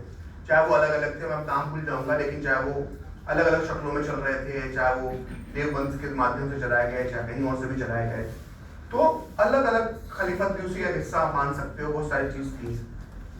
उसमें से एक तबका ये भी था जो मौलाना आजाद वगैरह का था, कि वो ये मानते थे कि जो मुस्लिम इसलिए बंटवारा नहीं होना चाहिए कि जो आज ताकत हम मिलकर रह सकते हैं, क्योंकि उस वक्त जो यूनाइटेड इंडिया था उसमें 25% मुस्लिम था, मतलब 10 करोड़, 40 करोड़ जनसंख्या थी, 10 करोड़ मुस्लिम आबादी थी। जो मैंने 4.25 करोड़ बताई वो सिर्फ भारत के हिस्से की थी, 4.5 करोड़, बाकी 5.5 करोड़ इस वाले पाकिस्तान और बाकी इस वाले पाकिस्तान में थी। तो हम अगर एक रहेंगे तो हमारी पावर, पॉलिटिकल पावर ज्यादा रहेगी, ये मौलाना आजाद का मानना था। इसलिए मौलाना आजाद हमेशा विरोध करते थे पार्टीशन का। जमीयत उलमा हिंद का भी यही मानना था कि साथ रहोगे, ताकत रहेगी, अपनी बातें मनवा सकते हो, एक हिस्सा अपना राजनीति में ले सकते हो। वो चीज नहीं हुई। अब आपने जो दूसरी बात कही कि जो रुक गए, तो क्या होता है ना कि किसी लहर के अंदर आके इस्लाम के नाम पर आप जो है ना काम तो कर गए, ठप्पे मार गए मोहम्मद अली जिन्ना को, लेकिन जब खुद का घर छोड़कर जाना होता है ना तो अच्छा के पसीने आ जाते हैं। मैं सरकारी अधिकारी का बेटा हूँ, मेरे पिताजी के 46 ट्रांसफर हुए हैं। जब घर छोड़ना पड़ता था वो अपना भी नहीं होता था, सरकारी होता था। जब उस घर को सामान बदलता था दूसरे शहर जाके नए स्कूल में एडमिशन देना पड़ता था ना, तो टिफिन जब अकेला खाने की जो फीलिंग होती है ना वो मैं जानता हूँ। सर तो आप इसमें कोई तो ये अपना घर, ये हाँ इसमें आप कोई बैड इंटेंट भी देते कि जो नेता भी थे नहीं, इसमें था तो सही। इसमें मैं इसको बता रहा हूँ, बड़ा इसका बता रहा हूँ। जब मैं कुछ प्रभु की कृपा कभी कभी आपके ऊपर रहती तो हो जाता है। जब मैं बुक लिख रहा था तो कैम्ब्रिज यूनिवर्सिटी की लाइब्रेरी का कुछ बग आ गया था उसके अंदर और मुझे उस पर एक्सेस मिल गया। मतलब क्यों मिल गया मैं आज भी नहीं घुस पाता उसमें कुछ प्रॉब्लम नहीं, मैं टेक्निकल नहीं समझता, पता नहीं पढ़ूंगा आप लोगों के सामने। तो कैम्ब्रिज यूनिवर्सिटी की लाइब्रेरी खुल गई, जैसे वो कृष्ण दरवाजे खुल गए थे मथुरा की, ऐसे वो खुल गई मेरे लिए। मैं उसमें घुस गया। अब मुझे लगा कि यार ये क्या हो गया। अब छोड़ो, कुछ और काम करना ही नहीं, कमरे में बंद हो गया और इंटरव्यू सुनना शुरू करे। ऑडियो बड़ा अच्छा उनका स्ट्रॉन्ग कलेक्शन है। तो एक एजाज बेगम रसूल होती थी। एजाज बेगम रसूल जो थी वो हमारे उत्तर प्रदेश की रहने वाली थी और एक नवाब खानदान से संबंधित थी और मुस्लिम लीग की सबसे बड़ी महिला नेता थी और जिन्ना की बड़ी क्लोज थी। तो उनका जब भारत आजाद हो गया तो वो संविधान सभा की वो भी सदस्य थी, तो उन्होंने भारत में रह गई और फिर वो कांग्रेस में शामिल हो गई। कांग्रेस में शामिल होने के बाद उन्हें महिला हॉकी संघ का अध्यक्ष बना दिया गया। उसके बाद उत्तर प्रदेश सरकार के अंदर वो 7 साल तक कैबिनेट मिनिस्टर रही, 4 बार राज्यसभा सांसद रही। उनका जीवन बहुत सुकून से भारत में गुजरा। तो 1987-88 के आसपास कोई कैम्ब्रिज के स्कॉलर ने उनको ऑडियो इंटरव्यू दिया था। वो यूनिवर्सिटी की लाइब्रेरी में पड़ा हुआ था, जो मेरे लिए खुल गई थी 25 दिन के लिए। अब उस इंटरव्यू में जो बेगम एजाज रसूल जो कहती है उससे उसका माइंडसेट मालूम पड़ता है। वो कहती है कि जिन्ना जब पाकिस्तान का प्रपोजल लेकर आए तो ये तो तय था कि इतने भी गैर गुजरे नहीं है हिंदू और कांग्रेस के, तुमको दिल्ली के ऊपर का पूरा पाकिस्तान हम दे देंगे, इतने भी गैर गुजरे नहीं है ना, ठीक है, दे दिया, हिस्सा दे दिया। तो जिन्ना ने ये चीजें समझाई कि जो नॉन मुस्लिम स्टेट्स हैं, जैसे यूपी हो गया जो हमारा आज का भारत है, यहाँ के मुसलमानों को उन मुसलमानों के लिए कुर्बानी देनी होगी। तो जो कहते हैं ना कि इस्लामी ब्रदरहुड, उस फीलिंग में आकर धड़ल्ले से वोट दिए। तो वो बेगम एजाज रसूल वही कहती है, बोली कि जब जाने की बारी आई तो मैं इसलिए नहीं गई कि मैं इनके लिए संघर्ष कौन करेगा, तो हम रुक गए। तो ये सब बहाने बात। तो क्या हुआ ना, वो कई लोग ये भी कहते हैं कि लड़के लिया पाकिस्तान, हंस के लेंगे हिंदुस्तान, ये नारा भी लगता था। कई मुस्लिम इलाकों में नारा लगाया जाता था कि भाई लड़के तो ले लिया, अब हंस के भी दे देंगे। तो कहने का मतलब ये है कि एक पूरी एक आइडियोलॉजी के पीछे काम कर रही थी इस्लामी ब्रदरहुड की, और वो समर्थन देके बना दिया और उसके वो तरीके थे। लेकिन जब घर छोड़ने की बारी आई तो फिर बहाने आ गए, अरे बिरादरान को छोड़कर कैसे जाऊं, इनको छोड़कर कैसे जाऊं, वो आसान नहीं होता। फिर वो सब नेम प्लेट बदल गई और फिर वो एक राहत इंदौरी नाम के एक शायर बाद में पैदा हो गया और फिर उन्हें शेर भी लिख दिया कि सभी का खून शामिल है यहाँ की मिट्टी में, किसी के बाप का हिंदुस्तान होना है। बताना शुरू कर देंगे किसके बाप का हिंदुस्तान है, जवाब नहीं देना नहीं किसी को।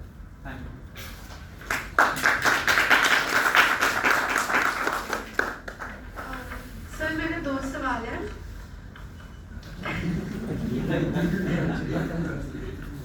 पहला, मैं 1 घंटे की एंकरिंग कर सकता हूँ, दूरदर्शन में कमर्शियल नहीं होता तो 1 घंटे तक बकवास करने की आदत है। मैं से सवाल पूछ के चुप हो जाता हूँ। अभी मैं ही बोले जा रहा हूँ, मेरा जो मैंने किया है दूसरों के साथ सब मेरे साथ हो रहा है। सर मेरा पहला सवाल ये है कि जैसे आपने बोला कि आजकल की यूथ को और अपकमिंग जनरेशन को हिस्ट्री के बारे में नॉलेज होनी चाहिए, तो और आपके पास मतलब आपने ये भी बताया कि जो महात्मा गांधी ने पाकिस्तान को पार्टीशन के टाइम पे उसका जवाब नहीं दिया सही तरीके से, टोपी डालते रहे एक दूसरे के ऊपर।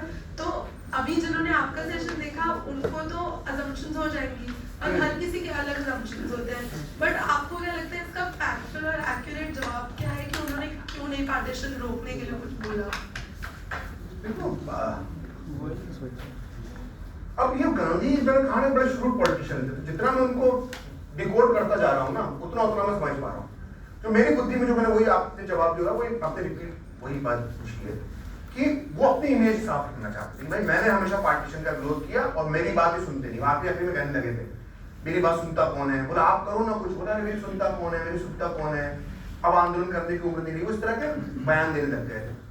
दूसरा, अगर वो अनशन करते तो उनकी जो लोकप्रियता खत्म हो गई थी, उनको शायद डर था कि इसको समर्थन नहीं मिल पाता तो शायद मेरा बुढ़ापा और खराब हो जाएगा। ठीक है। तीसरी बात, उनको लग रहा था कि शायद हो रहा है तो हो जाने दो, एक बार पार्टीशन हो जाएगा तो चलो शांति से रह लेंगे, लेकिन वो भी उनका अंदाजा गलत निकला, उसमें और खून खराबा हुआ, उसका 4 युद्ध और हमने लड़नी है उनके साथ। तो गांधी का जो सोचने का तरीका था, या गांधी ने मुस्लिम अपीजमेंट खुद अपने हाथों से इतना आगे बढ़ा दिया था, क्योंकि सिर्फ बात वहां तक नहीं है कि 47 में जो बंटवारे का तय होता तो गांधी ने आमरण अनशन किया कि नहीं किया। गांधी का मुस्लिम अपीजमेंट जो है वो खलीफत आंदोलन से शुरू हो जाता है। वो जब खलीफत आंदोलन, असहयोग आंदोलन जिसको आप कहते हैं, नॉन कॉर्पोरेशन मूवमेंट जो कहते हैं, उसके अंदर जो मुस्लिम वो बेसिक, उसको मैं बताऊंगा तो फिर वो एक अलग 2 घंटे का सेशन है, आप पढ़ना उसको। खलीफत आंदोलन पे वो बेसिकली टर्की के खलीफा को बचाने के लिए था, उसके साथ आपने भारत के फ्रीडम स्ट्रगल को जोड़ दिया। तो वहां से उन्होंने मुस्लिम अपीजमेंट को बढ़ाना शुरू किया और मुस्लिमों के अंदर एक बात आ गई कि हम जो चाहें इनसे मनवा सकते हैं। वो एक के बाद एक मांगों के सामने झुकते गए 1944 का जो जिक्र किया मैंने, जिन्ना वाला, आप जिन्ना से मिलने गए क्यों? ये बात पे मैं नाराज नहीं हूं ना, ये बात मैं आज 75 साल बाद कोई एक आदमी आके IIT कानपुर के अंदर नहीं कह रहा, ये बात मौलाना आजाद कह रहा है जेल में बंद होकर, कि जब खबर पहुंची कि ये जिन्ना से मिलने चले गए, ये क्या गलती कर दी। तो गांधी ने ना सिर्फ उस समय चुप्पी साधी, उस समय अनशन नहीं करे, बल्कि उस आंदोलन को कहीं ना कहीं अपनी गलत नीतियों से हवा भी दी। तो ये बात है। अब उनके दिमाग में क्या था वो डिकोड करना बहुत मुश्किल। फिर उसके अलावा जैसे पार्टीशन के टाइम पे मुस्लिम्स आपने बताया पंजाब से ज्यादा गए, हाँ, सबसे ज्यादा, हाँ, बाकी जो बचे थे वो इस्लामिक ब्रदरहुड के नाम पे यहाँ पे रुक गए। बट अभी इस्लामिक ब्रदरहुड के नाम वोट डाले, मतलब वोट डाले बट रुके यहाँ पे, हाँ, वो उनकी आइडियोलॉजी अलग, स्ट्रैटेजीज अलग। लेकिन सबसे बड़ी बात ये है कि मॉब लिंचिंग आज की डेट में भी है, बहुत ज्यादा मतलब प्रिविलेंट है। अब वो चाहे हिंदू मॉब की तरफ से हो चाहे मुस्लिम। कौन सी मॉब लिंचिंग? मॉब लिंचिंग देखिए अभी कुछ टाइम पहले गुजरात में, गुजरात में मैंने देखा कि नहीं, इट्स नॉट अ प्रॉपर बड़ा वो नहीं है, एक बार बताओ, ये ना छोटी-छोटी जगहों पे होती रहती है। हम लोग भी स्कूल में पढ़े, मैं भोपाल में पढ़ा, मेरा एजुकेशन भोपाल में अच्छी खासी मुस्लिम पॉपुलेशन है। हमारे बीच में जो लड़ाइयाँ होती थी हिंदू मुस्लिम, मतलब ऐसे लड़ाइयाँ हो जाती थी, वो नॉर्मल लड़ाई होती थी, उसमें कोई हिंदू मुस्लिम एंगल नहीं होता था। कभी किसी वजह से हो गई, कभी किसी वजह से हो गई। लेकिन आज की डेट में अगर 2 लोग लड़ लिए और दोनों के धर्म अलग है तो मॉब लिंचिंग हो जाती है। मेरी बात सुनो, झारखंड में एक चोर को तबरेज नाम था, उसको मारा गया, गलत मारा गया, भले ही वो चोर था या नहीं था, भीड़ को इंसाफ करने का अधिकार नहीं है। झारखंड के अंदर बच्चा चोरी के नाम पर एक मॉब लिंचिंग नहीं हुई है। झारखंड में कम से कम पिछले 8-9 साल में, अगर मैं अंदाजा लगा रहा हूँ ऐसे जर्नलिस्ट से, जब खबरें मेरे सामने गुजरी हैं, तो 400 बच्चा चोरी के नाम पर या चोरी के नाम पर मॉब लिंचिंग हो चुकी है, इसमें लोग मर चुके। इसमें हिंदुओं ने हिंदुओं को ही मारा, मुसलमानों ने मुसलमानों को ही मारा। भीड़ ने शक किया कि यार ये बच्चा चुराने आया है, अफवाह फैलती बच्चा चुराने वाली, पुराने जमाने में ऐसी फैलती थी, अभी भी झारखंड वगैरह में फैलती है। भीड़ में कोई दिखाई दिया, उसको पकड़ के मार दिया। वो उसको उसकी जात नहीं देख रहे, उसका धर्म नहीं देख रहे, वो मार दिया। जुनैद को जो मारा गया था अलीगढ़ रेलवे स्टेशन पर, वो सारी जांचों में साबित हो चुका है कि वो कोई लड़ाई सीट की लड़ाई थी। सपोज अगर मैं एक ट्रेन में 8 बजे सुबह आ रहा था, मेरी सीट से किसी से लड़ाई हुआ, किसी ने किसी को चाकू मार दिया, उसमें मॉब लिंचिंग कहां से आ गई? ये तो मॉब लिंचिंग है ना, ये एक भ्रम है। और अगर मैं तुम्हें ये एग्जांपल देना शुरू कर दूं कि कितने हिंदुओं की मॉब लिंचिंग मुस्लिमों के हाथ में हुई है, तो उसका भी हिसाब नहीं मिलेगा। और मुझे कल तक का समय दे देना, अपने ईमेल एड्रेस दे देना, मेरे पास वो मेरे सिस्टम में पड़ी हुई है। मे भी हो सकता है मैं भी हॉस्टल में जाऊंगा जहाँ मैं रुका हुआ हूँ, तो वहां से मैं तुम्हें भेज दूंगा। मेरे पास पूरा रिकॉर्ड है कि कहाँ किसने किसकी कितनी मॉब लिंचिंग करी है, और जब आप सच पढ़ोगी ना तो बैलेंस ऐसा है, बैलेंस ऑल्दो नहीं है, दोनों में नहीं है, दोनों तरफ से दोनों कम्युनिटीज के एंड से हुआ है, लेकिन सबसे बड़ी बात ये है ना कि अभी भी प्रेवलेंट है धर्म के ही नाम पे, और बोलते नहीं है। अब या तो हिंदूज 3-4 जने मिलके एक मुसलमान को या मुसलमान मिलके। मैं आपको एक बात बता रहा हूँ आपको। अच्छा, पिछले 20 साल में कितने दंगे हुए इस देश में? दंगे गिना दो। 2002 गुजरात, 2012 मुजफ्फरनगर, 2020 दिल्ली, और ये मान सर छोटे मोटे दंगे तो 150 से 300 है ना, 4 पिछले 23 साल में 4 दंगे। अब आते हैं हमारे इंदिरा गांधी के समय पे। अभी यूपी सरकार ने एक रिपोर्ट सार्वजनिक करी है मुरादाबाद दंगों की। 1980 क्या हुआ बेटा उसमें? अच्छा,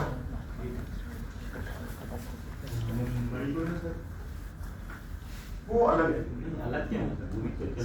नहीं वो अलग, मतलब अभी हिंदू मुस्लिम ठीक है, मैं आपकी बात कर रहा हूँ, मैं एग्री कर रहा हूँ, आपकी बात सही है, आपकी बात सही है, आप सही है, उसको भी जोड़ सकते हैं, जिस विषय में बात तो मुरादाबाद में दंगा, उसकी रिपोर्ट सार्वजनिक कर दी, 43 इयर्स तक वो रिपोर्ट दबा के रखी थी सारी सरकारों ने। और दंगा कैसे हुआ था? मुस्लिम लोग नमाज पढ़ रहे थे ईद का दिन, मुस्लिम लोग नमाज पढ़ रहे थे ईद के दिन। एक मुस्लिम लीग का नेता था, मुस्लिम लीग यूपी में भी होती थी 80 में, 1980 में, 1980, उसको चुनाव जीतना था, जब रिपोर्ट में आया है, उसने अफवाह फैलाई कि 3 सुअर जो है वो नमाजियों के बीच में घुसा है। ईदगाह में नमाज हो रही थी, सड़क पर नमाजी बैठे हुए थे, भगदड़ मच गई, तो पुलिस से हाथापाई हो गई, तो पीएससी तैनात थी। पीएससी बड़ी नटोरियस पुलिस का एक हिस्सा माना जाता है यूपी में, जो बात बात पे लेफ्ट मार की गोली चलाती है। उसने फायरिंग खोल दी। ईद की नमाज, मुसलमानों का सबसे बड़ा त्योहार, ईद की नमाज पढ़ने गए 80 मुसलमान पुलिस की गोली से ऑन द स्पॉट मारे जाते हैं। ऐसे देख रही हूँ जैसे मालूम ही नहीं देश में हुआ, क्योंकि तुम्हें नहीं बताया गया, तुम्हें सिर्फ गुजरात दंगे बताए गए, क्योंकि गुजरात दंगों से स्कोर सेटल होता है पॉलिटिकल। क्योंकि जब आप गुजरात दंगों में मुस्लिम अत्याचार की बात करते हो तो आप नरेंद्र मोदी को कटघरे में खड़ा करते हो, पूरे दुनिया में भारत को बदनाम करना चाहते हो। लेकिन 1980 के मुरादाबाद दंगों की देश में बात क्यों नहीं होती है? क्योंकि उस वक्त उत्तर प्रदेश के मुख्यमंत्री कांग्रेस के वीपी सिंह थे, जो बाद में जनता दल से बनाने के बाद वो प्रधानमंत्री बने। वीपी सिंह को इस देश में पिछड़ों का, ओबीसी का मसीहा माना जाता है, उनको सेक्युलरिज्म का नंबरदार माना जाता है। तो आप जब मुरादाबाद दंगों की बात करोगे और बताओगे कि 80 मुसलमान ईद के दिन नमाज पढ़ते हुए मार दिए गए पुलिस की गोली से, तो आपके जो नैरेटिव है ना, जो आपके फायदे हैं, वो आपको नहीं मिलते पॉलिटिकल। वीपी सिंह पे हमले करके क्या करोगे? कांग्रेस में आपको तो मोदी पे टारगेट करना है, आपको तो हिंदुत्व की आइडियोलॉजी पे टारगेट करना है। मारने वाला कौन? पुलिस। कांग्रेस सरकार किसकी? कांग्रेस की। मरने वाले कौन? मुसलमान। फिट नहीं होता ना बॉस, फिट तो गुजरात दंगे ही फिट होता, फिट तो विदेशी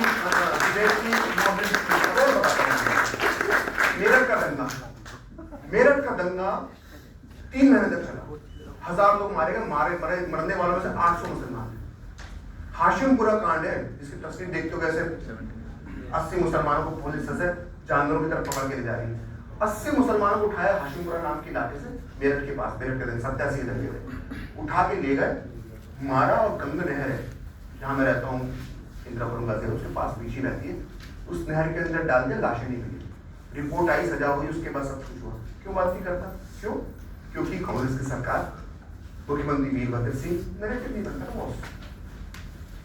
तो ये है जो तुम मॉब लिंचिंग की बात में पहले भी घटनाएं होती थी इस देश में। कभी भी हिंदू मुस्लिम संबंध मुगलों के जमाने से लेकर आज तक कभी भी अच्छे नहीं रहे। फालतू मिथ जो है ना कि हम गंगा जमनी तहजीब, जो हम तो मिलकर होली खेलते थे, दिवाली खेलते थे, अरे भैया कभी नहीं रहे। रक्त रंजित इतिहास है लड़ाइयों का। मंदिर तोड़े, फिर बना लिए, फिर इन्होंने हमले करे, फिर उन्होंने हमले करे, फिर शादी ब्याह को 4-5 हो गए तो उनको गिनते हैं। मतलब पूरा 1900 का दशक, ये जो पूरा 1920 पूरे काल, सिर्फ गांधी की हत्या के बाद से लेके 1960 1948 से लेकर 1960 तक, ये 12 साल हैं जहां दंगा नहीं हुआ। बाकी दंगों की जो कहानियां पढ़ लोगी ना, तो ये 23 साल है। कितने गिनाए मैंने आपको? गुजरात, मुजफ्फरनगर, दिल्ली और ये 4, एक आध और मान लो 5, 2 और दे देते तुम्हारी तरफ से 7, एक और जोड़ लो 8। और मैं अगर गिनाना शुरू कर दिया ना, मैंने कांग्रेस के सरकार के 60 से लेके 1998 तक के, रात हो जाएगी, घर नहीं जा पाएंगे हम लोग। और ऐसे नहीं मरते थे।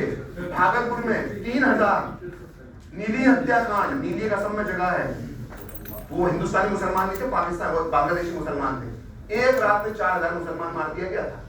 लेकिन क्यों नहीं बोलोगे? क्योंकि ज्योति बसु की सरकार थी, कम्युनिस्टों की सरकार थी, तो आप क्यों बोलोगे, क्यों बात करोगे? आप एक जन्नत की बात करोगे, मॉब लिंचिंग की। So I request you can continue the discussion. We are out of time. हाँ, वो तो वही था, अफवाह पहले फैली, भगदड़ मची, उन्होंने 4 पुलिस वाले मारे थे, पुलिस ने गोली चलाई, वो तो है, रिपोर्ट में ही आ गया। हाँ, वो रिपोर्ट आगे पढ़ना। So I think we should thank the speaker once again for the.